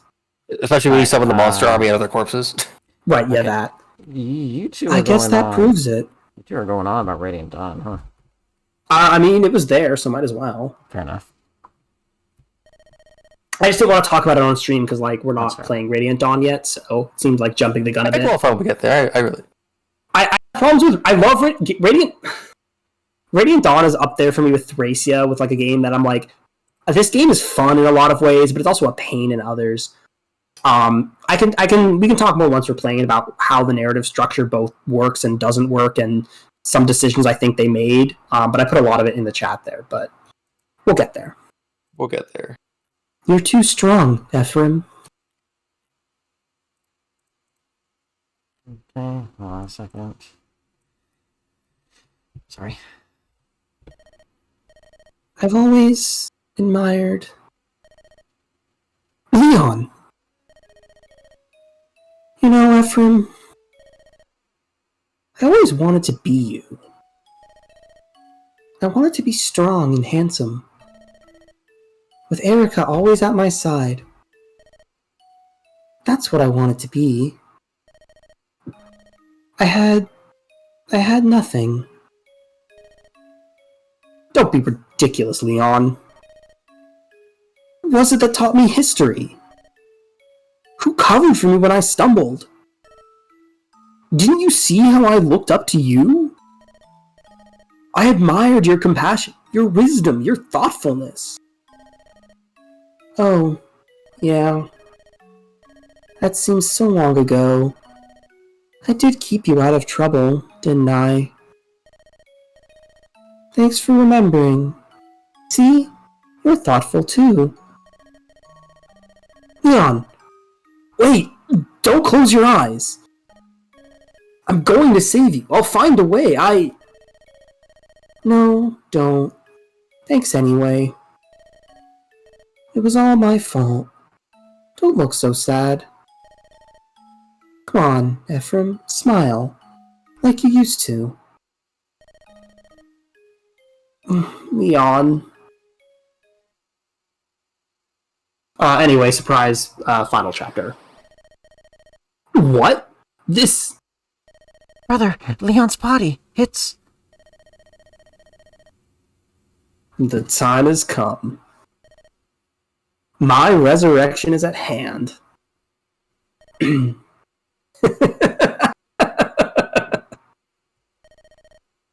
Well done, Leon. The sacrifice of your flesh and the sum of your efforts. They were all for naught. Grotto's disaster cannot be averted. My resurrection is at hand. All this time you imagined yourself in possession of your own free will. But it was I who planted the seed from which your ambitions grew. My deceit made you my puppet, and oh, how you danced at the end of my strings. You could never have been saved. It's a shame, isn't it, Leon? And now I am reborn.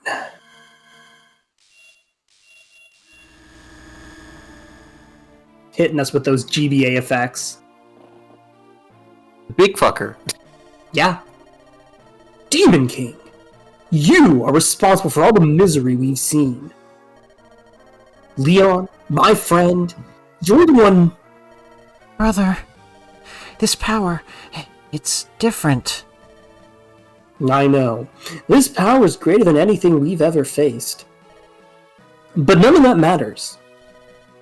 I've learned so much. My lance is stronger than ever. Power of our horses will kill it. Yeah, right. That thing deceived and murdered my friend. No matter what happens, I'm going to destroy it. Aw yeah, it's time for the classic GBA final lines. La Rochelle! It's time to use it. Prepare the last sacred stone. We have to use its power on that beast, like in the legends. You must listen to me, Ephraim. The stories are true. The stone does hold the power to stop the Demon King. However, the source of its power is human will, the desire for peace within our hearts. Well, that's convenient. So we'll beat them with the power of friendship. Anyway. In our hearts. This is how Green Lantern rings work. Human will. No, Green Lantern rings are just pure willpower. That's true. You don't have to beat him with the power of friendship. That's blue, actually. That's the blue, that's Blue Lanterns. Yes, Yeah, well, that's a Lanterns. whole other. Let's not go into the Green Lantern multiverse. Tis a silly place. Fun fact, there's only one Orange Lantern. Because Orange Lanterns are greed, and he's so greedy that he killed literally all of the other candidates to be Orange Lanterns, and repurposed them as puppets, and so there's only one Orange Lantern in the entire universe. Yeah, because what is mine is mine is mine is mine. Yes. Larfreeze. Anyways. Yes, that's right. We need not pray for the sacred stones to aid us now. No, we need only focus ourselves and concentrate on a better future. I understand. Everyone, listen to me. This is the final battle. If we can defeat this thing, it's over. We face the King of Demons. Some might even call him a Demon King. The Demon King, if you will. The monster that once ruled all Magville. Is it anyone else, or does Magville sound like a Pokemon to you guys? Like, It just does. ask. It does. It sounds Okay, like thank a fire. you. It's not just me. It sounds like a fire type, like magma and larval. I'm just thinking of like Magnemite, Magneton. Magville just feels like an electric type. That's true. I was thinking a fire type, like a magma and larval, like a baby, like a bug fire type insect. Actually, I was actually thinking the same thing. It sounds like a firebug to me. A bag in a ton, but like a final form or something. He's more powerful than any one of us here. Except for Seth. But we have something that Beast will never have. Seth. Say it. I dare you. Say the power of friendship. Do it. Fucking called it. Actually, he said more. He said friendship plus. We have all the virtues of humanity. Sorry, say that again. I didn't hear you. We have the power of my PRF and Fe, the virtue of humanity, which I'm surprised they haven't put in there yet. Anyway, that is our weapon. That is our strength. Let's finish this. My one only wish is to serve and protect the two of you. I think you were Mulder. Me? No, I think it was you, but I can do Mulder if you want. I think you deserve to be Mulder. All right. I wonder if we can reenact the legend. We must be steel blades with which to pierce the enemy.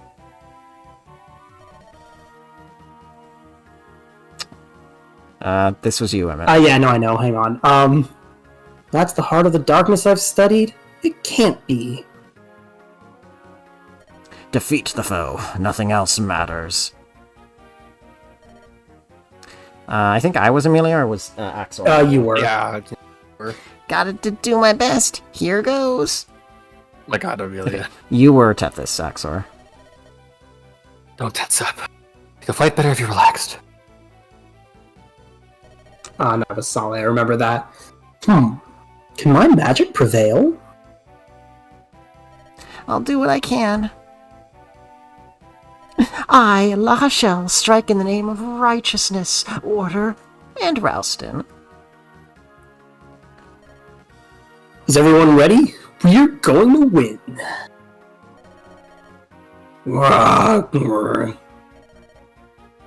Abominable sacred stone. I will not suffer imprisonment again. Arabs kill you now. Ow! You possess only one. Do not fool yourselves. You cannot fully imprison me. I will grind that wretched rock and your accursed bones to powder.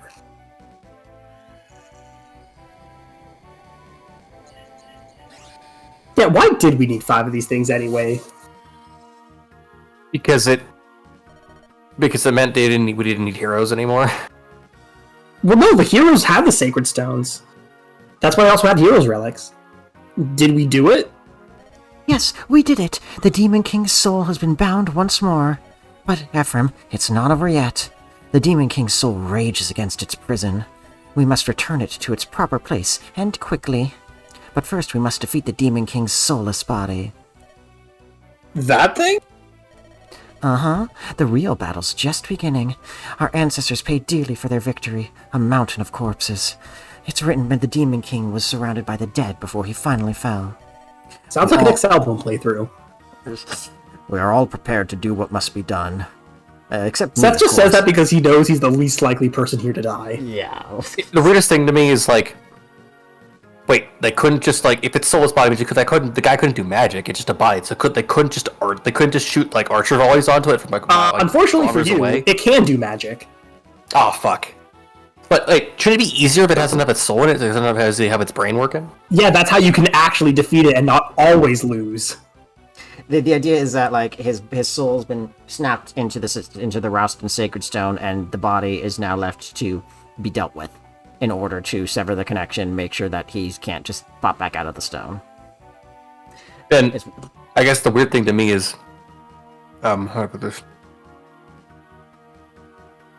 Why couldn't they just? I guess if he didn't have I guess that's why he took all this time. He needed to like build up energy to build a new body. I guess. I mean, yeah, because he needs a body to do shit with. Like that's he can't just act with his soul. I mean, he can. That's how he got to Lyon, but he can't act physically without a body. Is what it seems to be.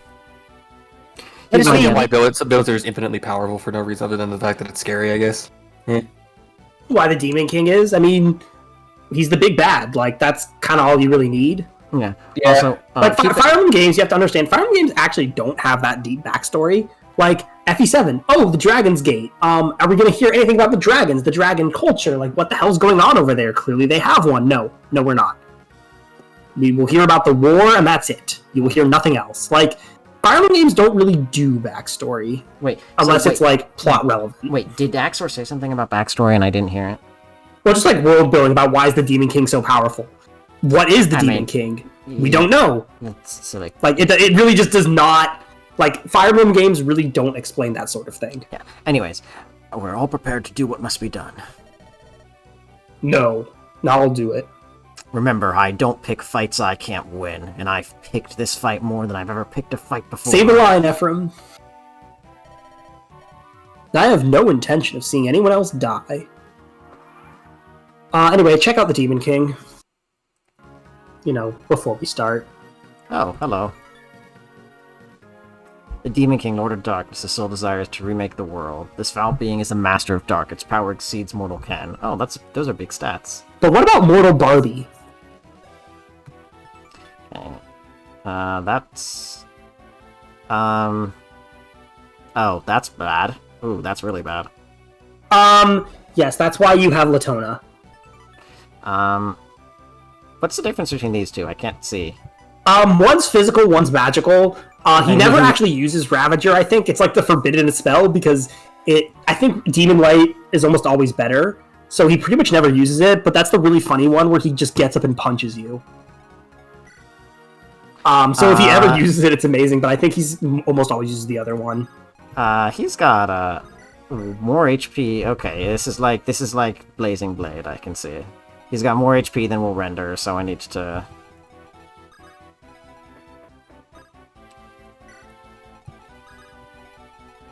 Does he move? Actually, don't answer that. I'll figure it out. Okay. I mean, I don't actually know how hard I don't think it's going to be easy to kill him, though, is all I can say. Okay, well... Oh my god, Seth doesn't crit. Seth doesn't even double? God, 19 speed do be fast. Map design with 3 houses, Achilles heel. You have the best in characters. I love lore. Yes, I do love lore. And yes, it's implied that other sacred stones were shattered. Well, we know that they were shattered, and it's implied the power stone could run with more power.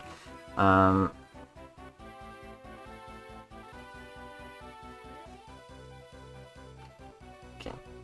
Yeah, I do really like 3 houses lore, and I think that it's an important addition. And an important part. Yeah, no, 3 Houses definitely is probably one of the most, if not just straight up the most lore-heavy Fire Emblem title. Tellius is actually has very solid lore too. Probably should have not moved Solid. No, you can actually attack with Seth because we can just like heal him with Physic, I think. Yeah, that's what I was gonna say. Hold on. Let me. Not that it's ideal. Let me listen. I forgot how good that fucking sprite looks. Holy shit! I'm trying to listen. Axor.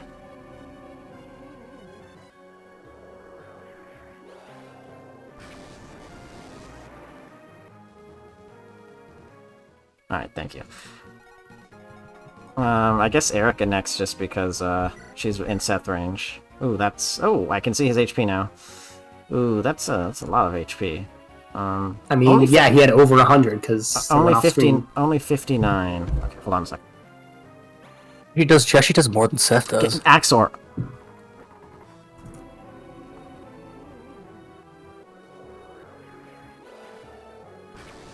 Fucking hell. That's annoying. That's really annoying. Alright. I guess I'll just do this. Yeah, at this point we're probably gonna have to Latona, which is fine. We, like... So might as well use it. Demon King! I'm going to kill you! Oh, that's... Mod it from crit. Do it. Axor. I mean, that'd be insane. Do we have a dancer? We do. I don't think we can... Oh, nice. Wait, no, I think we're okay. No, I was just thinking, like, I was wondering if you can, like, one turn kill him, but I don't think... more wounded? Like, I was gonna say, unfortunately, we can only hit with one more attack, which is Saleh. Like, if we danced for Saleh, we could attack with Saleh. I mean, that's not a good idea. No. Which is a shame, because if we had planned this out, it might have been possible, but that's okay. I'm okay.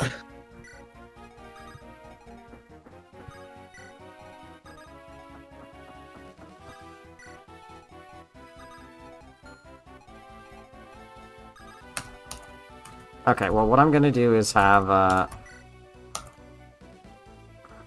yeah.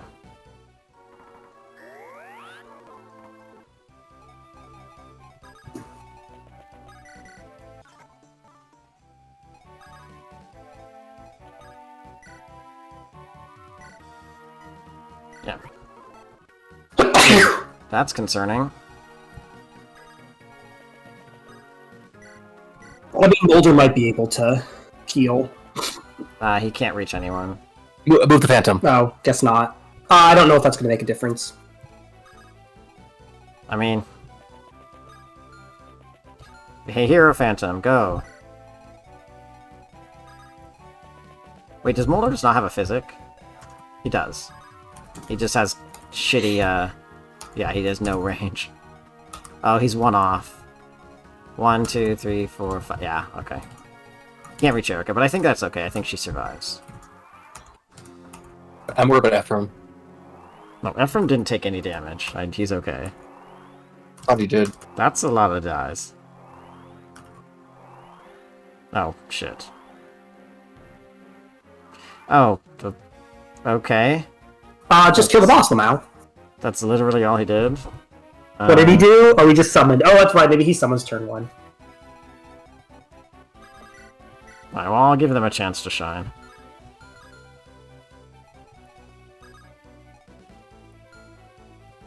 Or bows hurt Mur.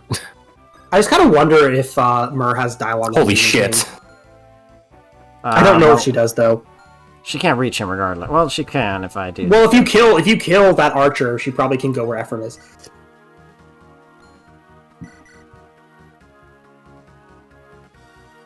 Got a rune sword.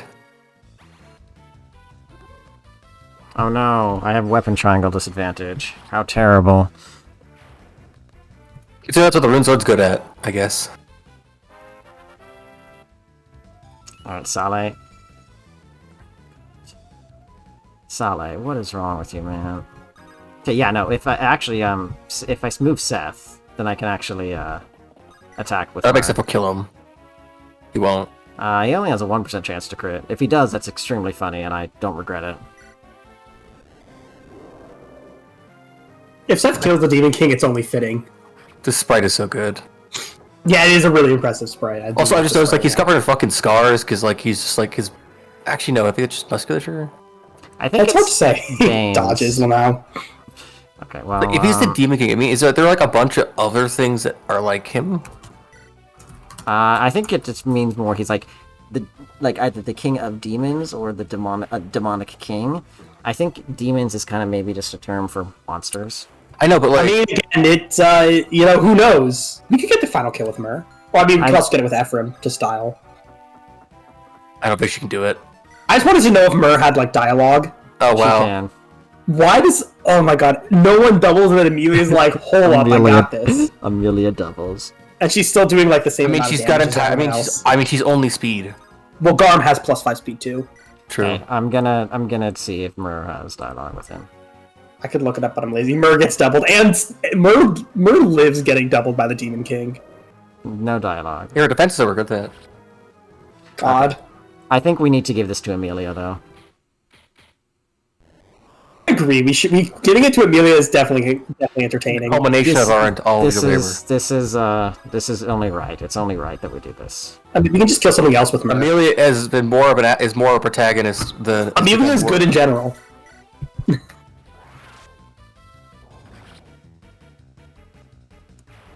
It seems even strength screwed. She did good. Somehow, some way. Alright, there's the luck, but the res is still not great. I mean, she's got like +10 to it. It's better than most of our units. Can't be like Amelia, who just has like so much luck that she fights off a cursed weapon. Yeah, I mean that's kind of the main things that most of the trainees have going for them. She'll probably hit 30 luck if she gets to 20. if she's not already there. Like, what is her luck right now? It's like gotta be 20-something. No, he just dies. Does it? Oh, no, yes, it does.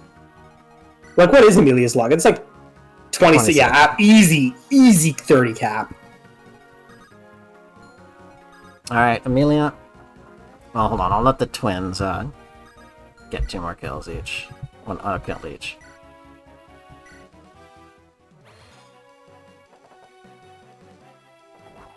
We're just preparing for creature campaign. Don't worry about it. We're just preparing for creature campaign. That's why I got Cormag about to level up, so that he can get a level up like immediately. Oh my god. That's not good, but... yes. The Ephraim res level. Very critical.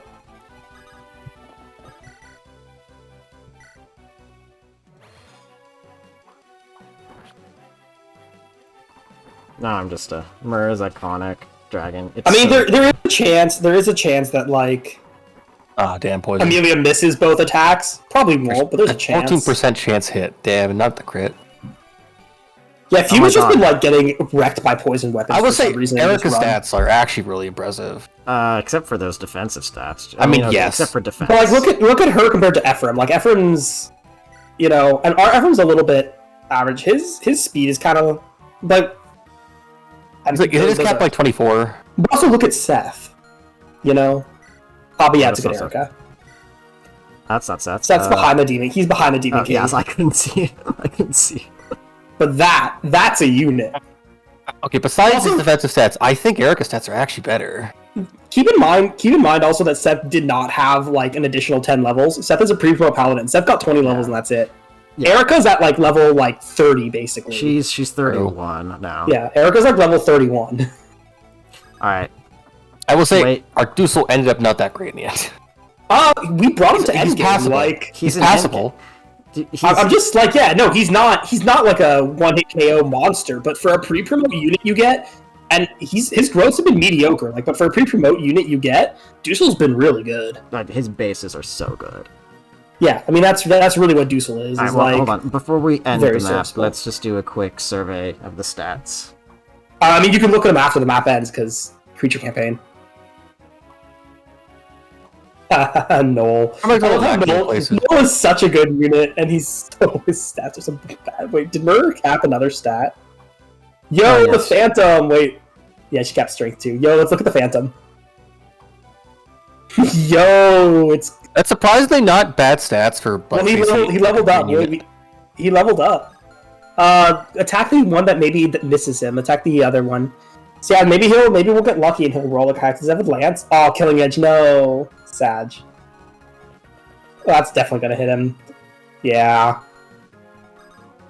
Oh, sad. Oh well. 76 hit, sure. Oh, and it crit. Oh my god, the Phantom's gone. We can summon another one though.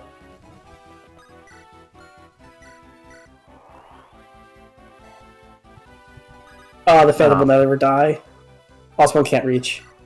Alright, go for it, hero.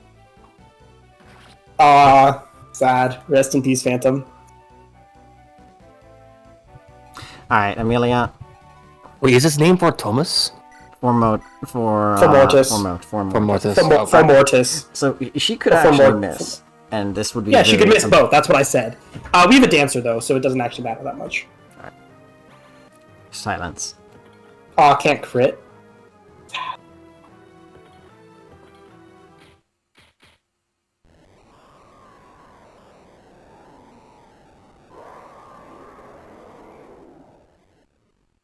Poor fella, he's so confused. He didn't understand how he could lose to Amelia.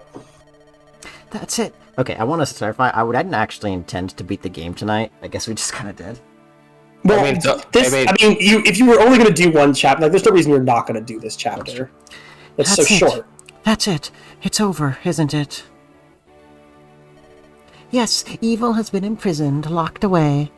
The legends of old have been mirrored in our actions today. Hey guys, I'm Inez. Remember me?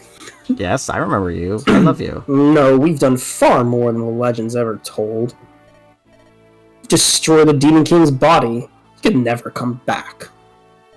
That's right, and we have you all to thank for it. And another thing. In that ancient battle, it took the might of the 5 heroes to do what we did. We did not have their extraordinary power to draw on. We had Seth. Yeah, I was like, we just had one guy. No, so useful. And Amelia saved the world. Yes, she did. Noel is very useful. No, we didn't. We conquered darkness and restored peace to the land, thanks to you, Seth. Okay, I'll stop. It was because you never gave in. You never stopped fighting. None of you. Not once. Thank you. Oh, hello, everyone. I think I was Vanessa. This means we've... Oh, no, I think I was Tana. I'll be the two characters on the right. Yes. This means we've accomplished our mission. I must relay the good news to King Hayden at once. Yes, I'm sure Father will be most pleased. Brother, this means peace will be restored, doesn't it?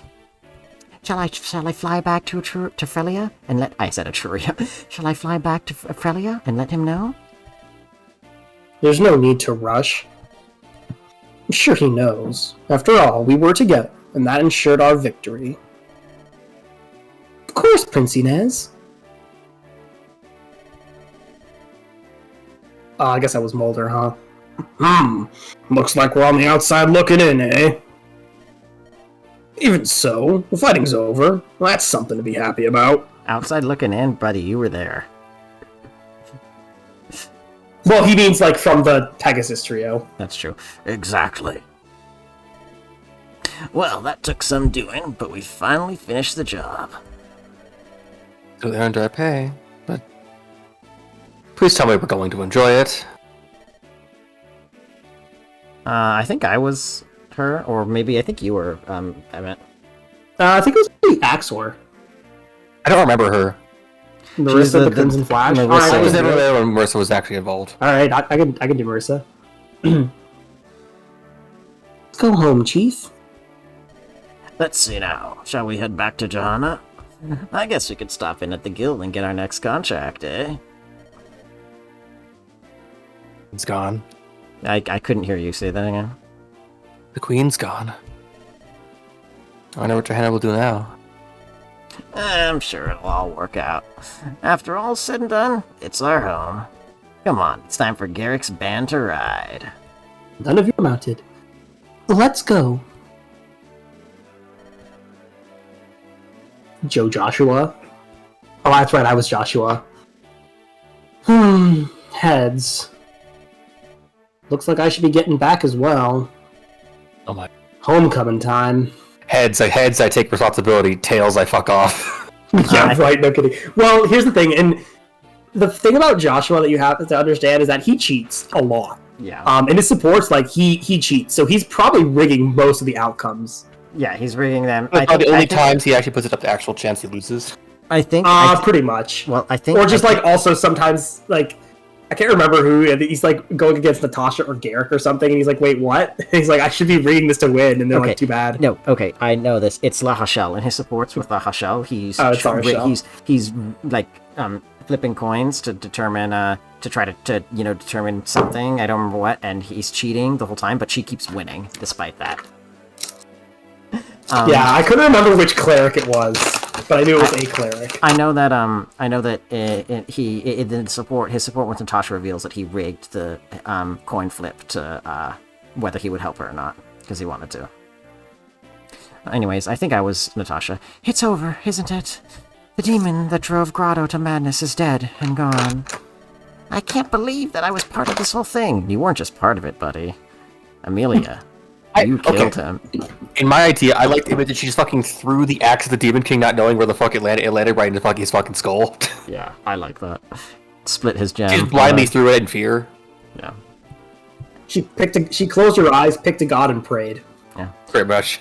The war is over. So much remains to be done. Our country lost this war. The road ahead will be long and hard. That's true, and yet it's a road we must travel. That's the burden survivors must shoulder. Yes, then we must fulfill the dreams of Emperor Vigard and Prince Lyon. Dozla, Renak, we've done it. And a job well done it was, Princess Lahasha. God, I love that bastard. I love him. Beautiful, magnificent bastard. I love him Shit, so he much. sucks. I mean, he got every stat leveled up the first one time he leveled up with us, so, you know, yeah. Anyways. This is you, Axor. Well, it's finally over. It's about time for me to, Hold it! I gave you no orders to leave. I am the Princess of Ralston, lest you forget. I have many missions yet to fulfill. Come, Dozla, Hanak, it's time to go. Wait up! Let's move, Hanak. Why do I let myself be pushed around? The darkness, it's gone. Yes, that's the end. I guess so. Let's return home, Lady Myrrh. Our friends and family will be worrying about us. What? Hey, teacher. Where are you going? Wait up, I'm coming with you. I think you were Garcia, I meant. Sure. You did well, Ross. You're a true warrior, my pride and joy. I don't know why I made him Southern, but whatever. But you're still the best, Father. That's right. Wait, I think Axel might have been Ross. Who cares? Just voice the child. That's Keep right. going. My father's the best warrior in all Magville. I think you were. I'll do it. Well, I'm glad everything's so happy, but they better not forget they only wanted our help. You did nothing. Hey, no, Right, he was an important thief on a few maps. Kind of, barely.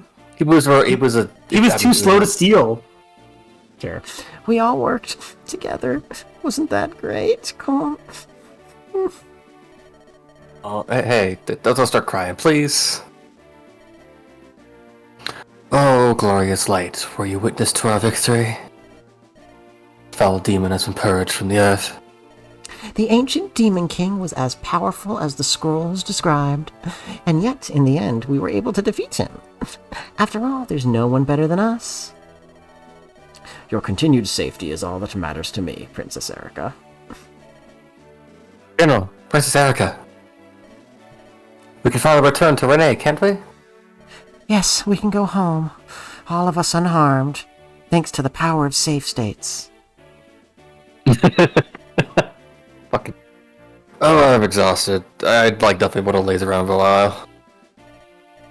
Alas, we're not going to have that opportunity, are we, Prince Enfro?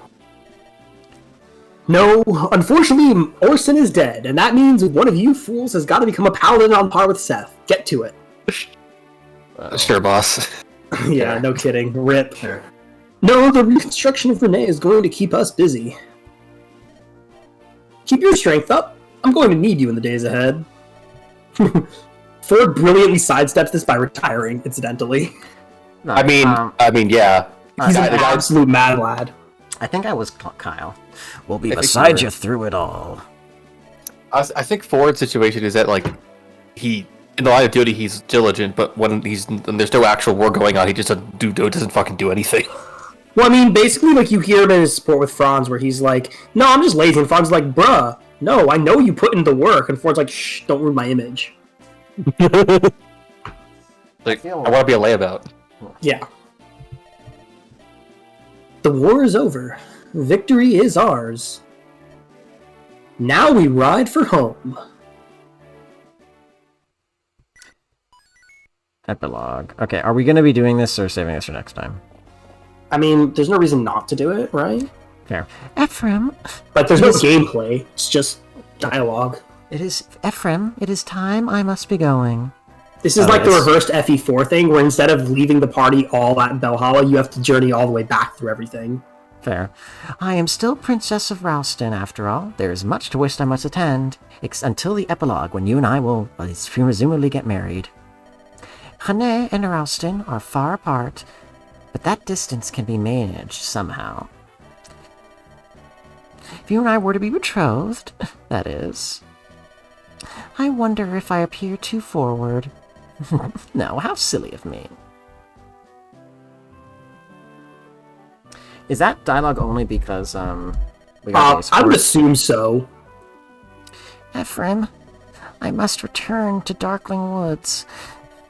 With my father gone, much responsibility falls on my shoulders. Can I pause it more for as you finish your line? If there's lines that I don't think you want to add. Wait, what? I mean, it's really just dialogue. Like, I don't think it makes sense to have this be another stream. Like, there's... Oh, yeah.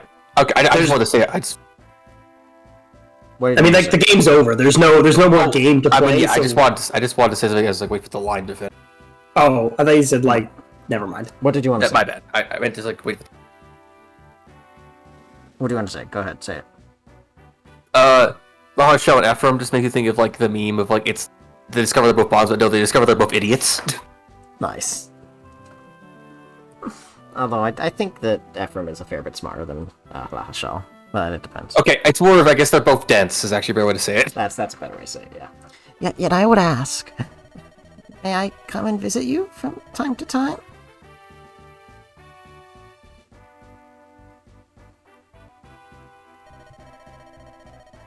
We of Frelia will do what we can to aid in the restoration of Renee. If you have need of our assistance, you can come to me at any time. And another thing. It wasn't such a bad thing, fighting on the same side as you. That's all. The day will come, though. One day, we'll see who is the better. Oh, good fuck, dude. So... Ephraim's like, I don't think so. Man, also, the Mao the Grotto people just disappearing and slinking off into the darkness.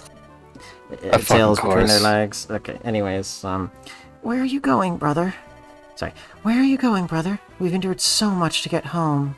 And now... I'm sorry, Erica. I must journey to Grotto. I just received word from Seth.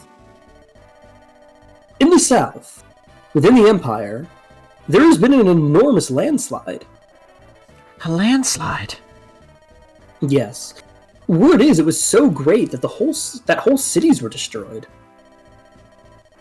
They say the damage is so severe, the Empire itself is in danger. That's why I must go to Grotto. The people are saying this is Grotto's divine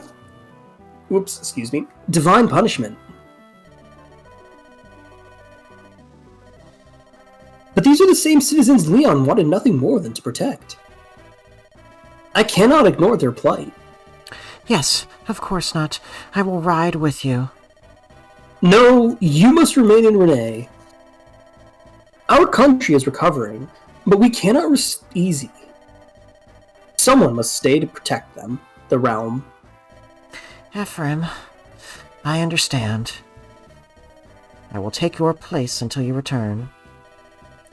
I will wait for you in Hane, brother. I can always depend on you, Erica. Lyon, I will be king. The type of king we often spoke of. Strong and kind in measure, an ideal king. The people of Renee and Grotto are under my protection, and I won't fail them. Watch and see.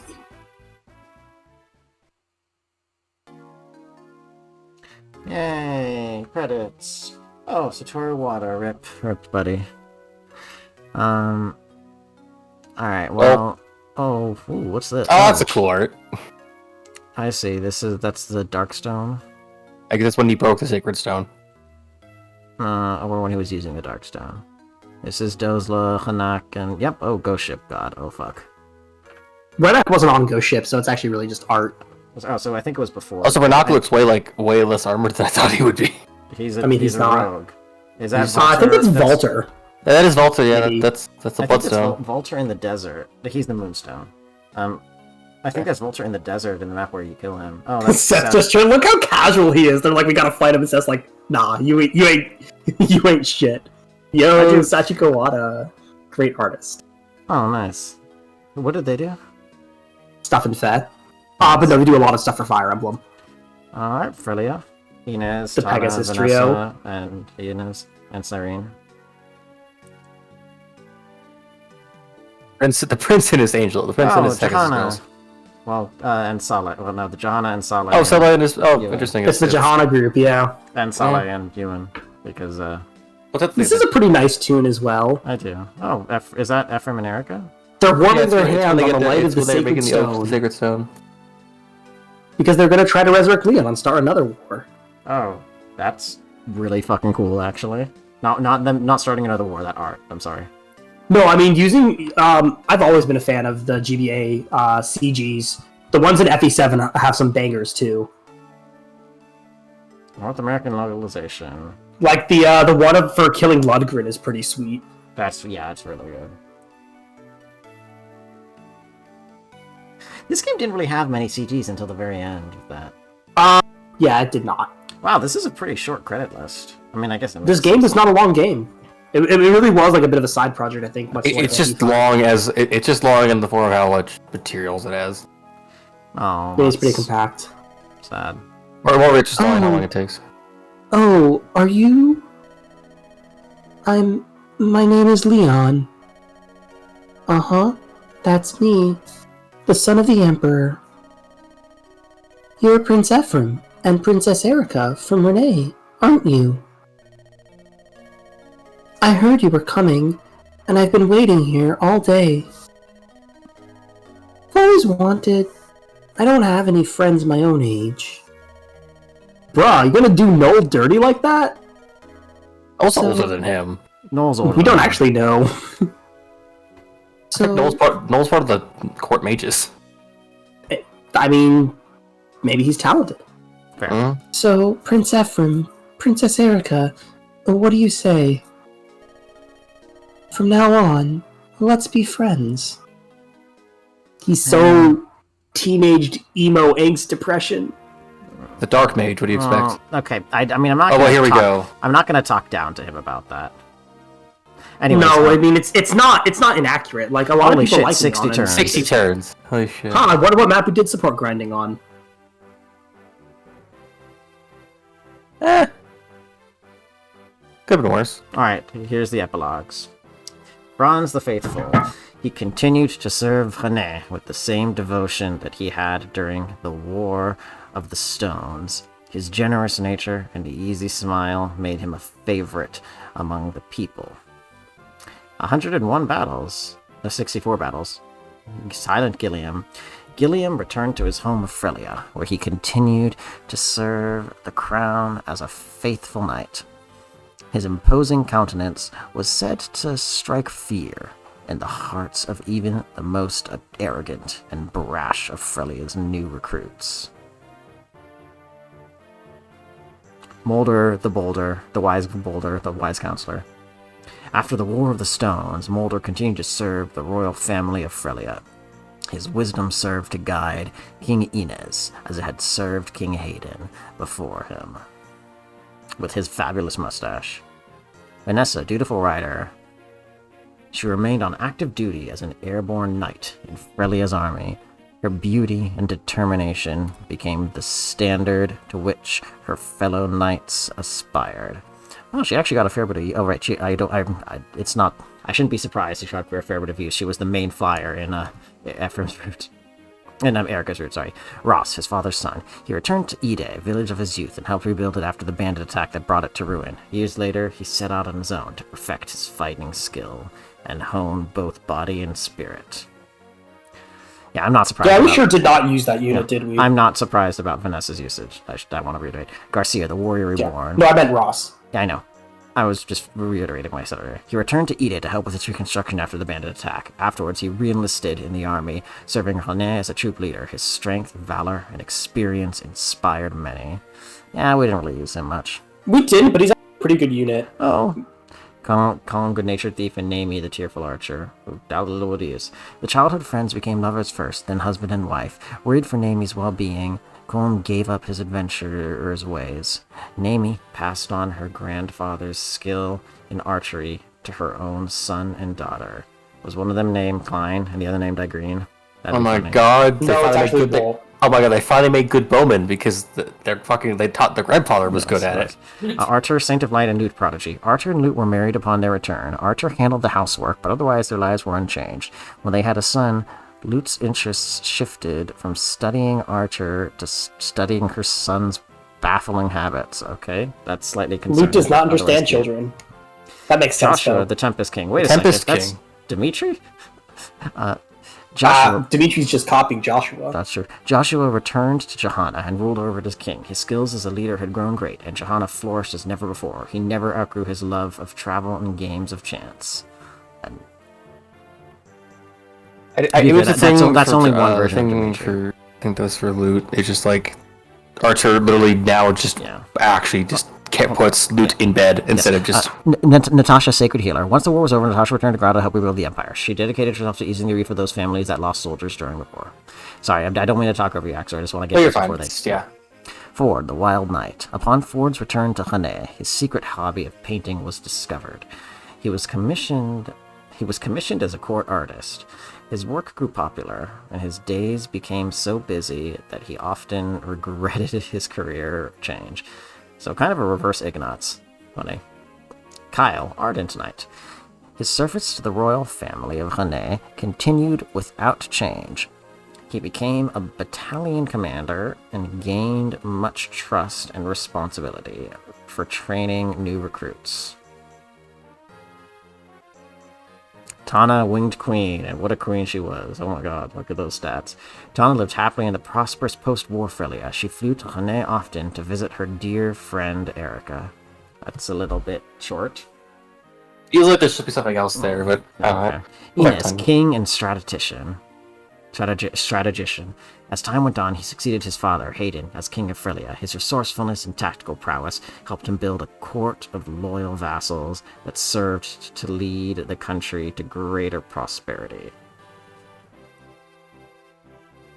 Graceful Cyrene, 000, RIP.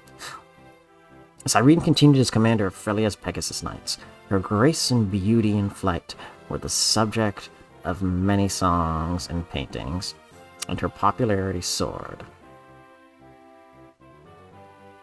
Ooh, okay. Dussel, Obsidian General, and Amelia rose of the war. Upon their return to Grotto, Dussel reunited Amelia with her mother. The two wept with joy, giving thanks to Dussel. Afterward, this feels like a very Alois ending. Yes, afterward, Amelia became the most trusted companion of the man once known as Obsidian. That's cute. Like, it feels also, like a look at that difference between the battles and the wins on Amelia's part. And yes, it feels like an Alois ending. Noel, like, it feels very Alois, where, like, it's platonic. Yeah. Noel returned to Grotto, where he dedicated himself to rebuilding it and fulfilling Lyon's vision. When the country was restored to its former glory, he disappeared without a trace, never to be seen again. He was a tactician this whole time? He reached the apex of dark magic, which means he became one with the void. Anyways, Cormag, aloof lanceman. Cormag returned to Grotto to assist in the reconstruction of his country. Shortly after, he left to wander on his own. When he reappeared, he rejoined the army, not as a knight, but as a common soldier. Dozla of the Steady Axe. As La Rochelle rose to become queen, he remained by her side. Watching La Rochelle grow to become the queen she was destined to be was Dozla's greatest joy in life. Hanak, rich merchant. Okay, La Rochelle summoned Hanak back to Roustan, and he was forced to return. He was never able to escape his service to the self-centered princess who became queen. Admittedly, he didn't try very hard. That was pretty fucking funny. Oh, this is cute. Garrick the Desert Tiger and Tethys, beloved dancer. Garrick and Tethys remained bound to no nation and beholden to no authority. They bought themselves a leisurely retirement. Garrick taught fencing to city youths, and Tethys found many stages on which to dance. That's cute. Not explicitly romantic, but I read it thusly. Ewan, enthusiastic student. Ewan continued his studies, modeling his life after the teachings of Saleh. Eventually, his education branched off into different paths.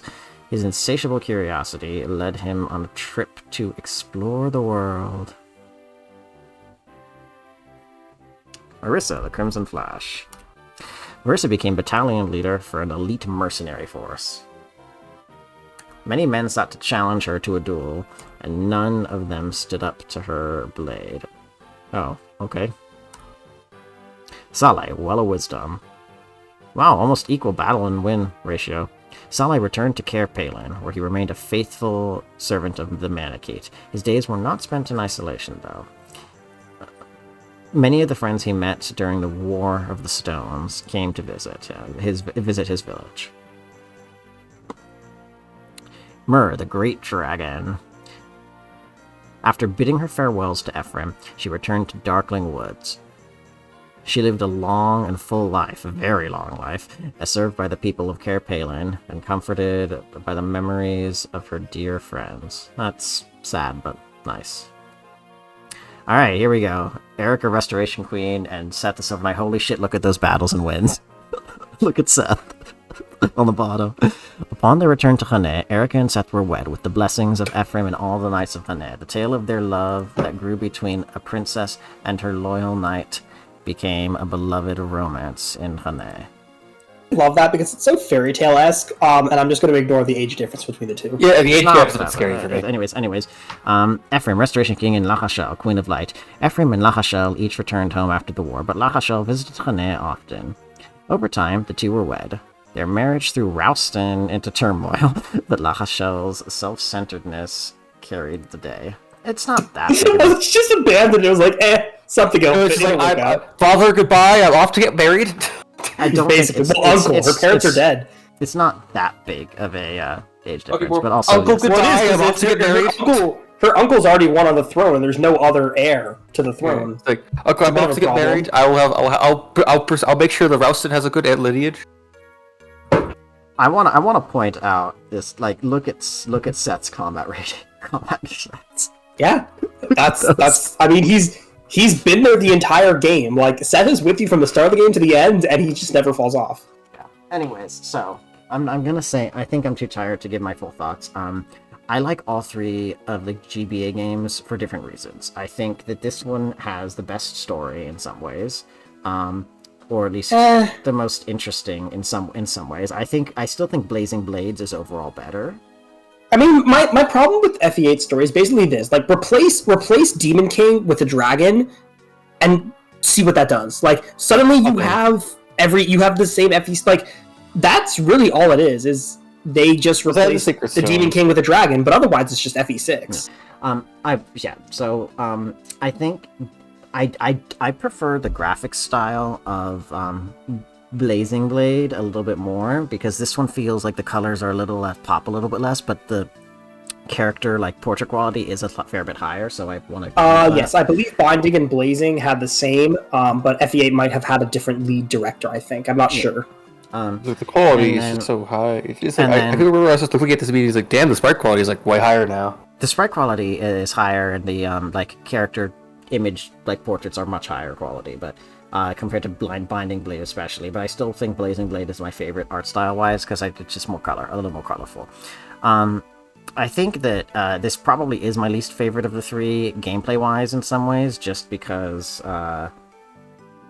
it's not just that it's easy, although it kind of is. It's that the parts that are hard are not usually hard in an interesting way, like Ghost Ship and what was the Ghost Ship and some of those really big slog maps, and those weren't even ones that I was intentionally not doing warp skips and stuff with, the first battle against Riev in that one where there's so many fucking reinforcements is a little frustrating. And I also think that I don't know what I'm trying to say. I think it's in some ways it's my least favorite gameplay wise. I think that it strikes a bit of a better balance in terms of map sizes between Blazing Blade and Binding Blade. But the maps are still overall probably less interesting. And if you disagree with me at any point, Emmett, you can, or Axel, you can interject. I mean, for me, I do agree with you. I think FE6 I love FE6 hard mode.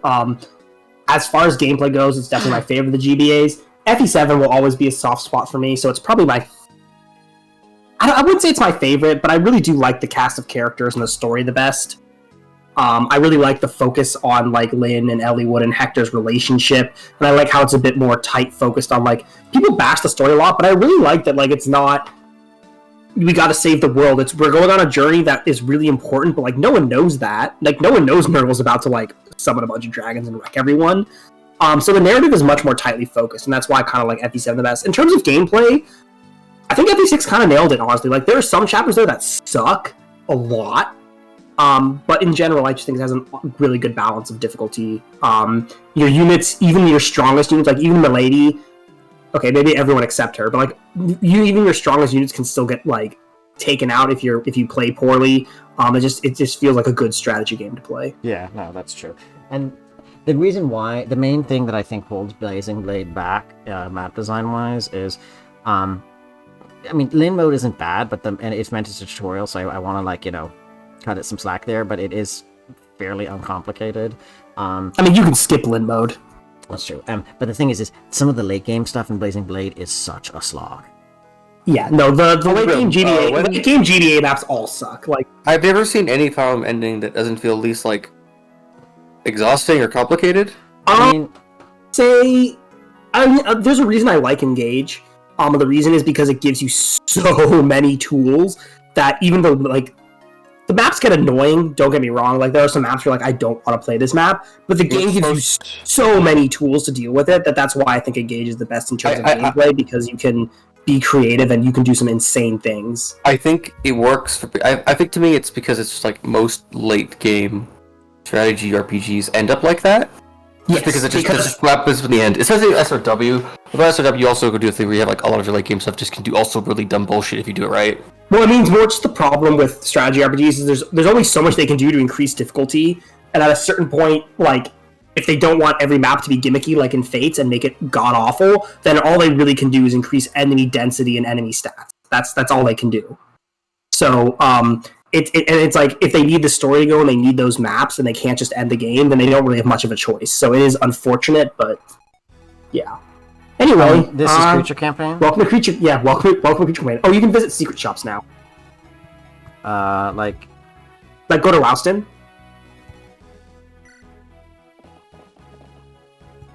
Then go shopping.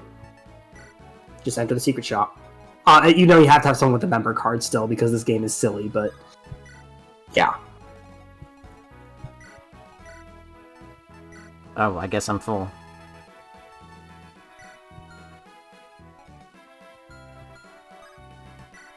Sorry, were you still talking about like gameplay stuff? I didn't mean to.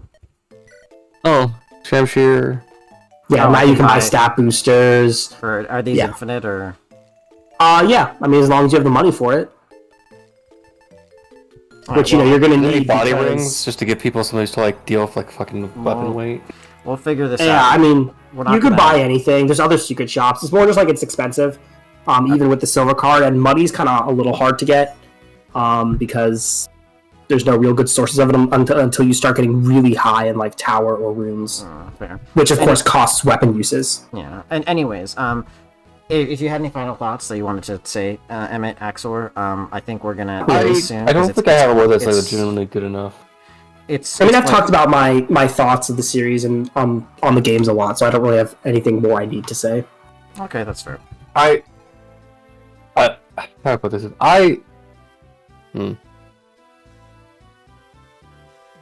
Go ahead. No. Nope. Okay. Okay, say something or don't. It's kind of this half between is a little weird. Sorry. I like to think this is a good showing of their skill as developers for like the sprite art and assets, and I guess even like some map design of just like a lot of games like these like eras of video games just mostly in my mind defined by just tech limitations. Like I'm an Atlas fan, so it's like everything I've played has always been defined by their tech limitations and like their budget. So to me, it's like I always notice that in games. So this one feels like doesn't feel like budget limitations came into a lot of it. It just feels like it was a thing of like they had successful games and they made them make something more. it wasn't like overly special, but like they were trying to make something like showy and memorable of like all the character usage and all like the actual assets and sprites and like emotive designs.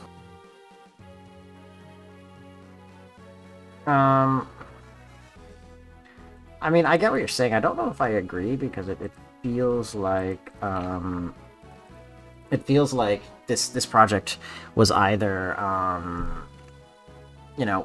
operating on a kind of smaller budget, or at the very least like less time was put into it because of either considerations or limitations technical limitations, although more likely I think maybe just development time, because it is shorter. And part of that might be because I think this wasn't the first time they'd experimented with a true route split because of the differences that you can see in like, the Hector and Adlerwood versus, and like, some of the minor stuff in the Roy path, in Roy with like, the oh my god, what's her name? Echidna versus Bartre. But I think ultimately this was shorter. So I think that they were spending a lot more like time. I don't actually know enough about its development to say anything. But this is shorter, and I think that does show in some ways. But I also do agree that you can also see in a few ways. You can see visually, at least in terms of like, the raw, the visually and auditorily in terms of like the raw quality, even though I still don't like this art style quite as much, of the sprite work and the music, that they had figured out how to get as much as possible out of the GBA. You know what I mean? Yeah, I mean, this is the last game out of GBA. I don't know the design history too much. There is a really cool series I recommend for you guys to check out. A YouTuber named Shane Brained played through all of the Fire Emblem games in order. And so he gave his thoughts on them as release date. He also did a bit of research into their development and some history. It's a really cool series, and it's really cool to watch someone play the games like that, because a lot of people just, they get into it from Smash, or they get into it from like something else, and so they don't play them in order. Heroes. Right, exactly. So they don't play them in orders, but this guy like played them all in release order as his first playthrough of every game. He played it through so we got to see them iterate and see what they chose and didn't do. He had some really interesting thoughts. And again, it also has the history of the game, so check it out. It's super cool. Did he ever complain that it's like, I don't know why they took this out? This mechanic was awesome. Yeah, he mentions things about like camp mechanics returning and his thoughts on things like that. I mean, again, it's his personal opinion. But yeah, he mentions stuff like that. Yeah, no, that's fair. Okay, well, sorry? Oh, it's more of exasperation? Well, it's thank God they added it, because again, the early games were very bare bones. So you really start seeing a lot of massive improvements, starting with FE4 and then continuing on to like FE5, the GBA games. Start getting a lot of quality of life improvements, and then even further into Tellius and beyond. Yeah, you can see some of them already. Yeah.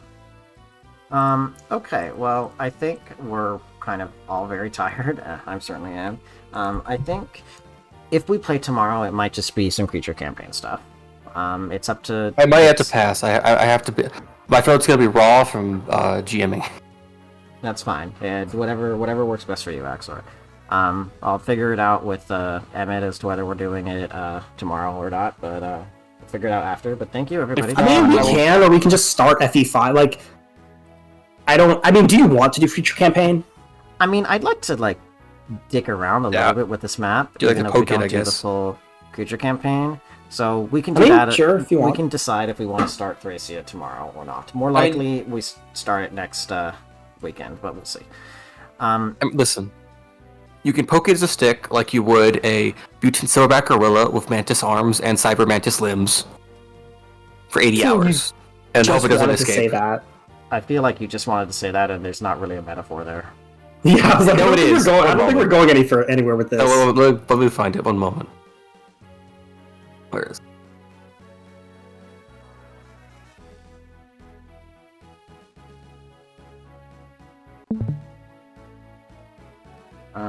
Alright, what's...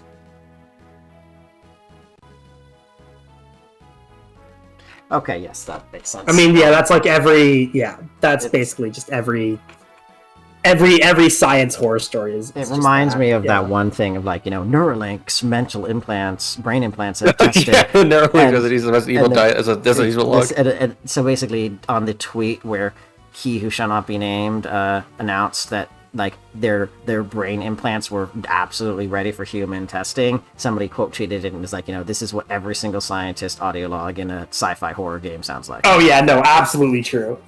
Yeah, that's like always how it is. Yeah, no, just. Anyways, I did have despite all of my comments, and frankly, I still don't think my thoughts are that negative. I had a very good time with Sacred Stones, and I'm glad that I finally played all of the GBA Fire Emblem games, because I know that this is where the vast majority of people started the series. So, more. A lot of people started. FE7 was huge because the first release in the US. That's a big one.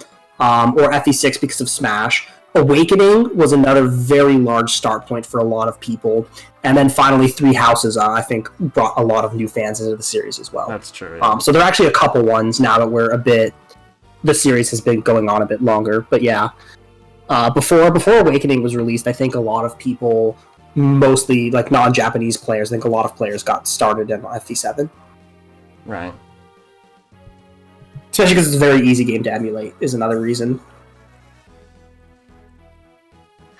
Fair enough. Anyways, have a good night, everybody, and we'll see you tomorrow for either Thracia or a small amount of Creature Campaign Dickery. See ya. Bye!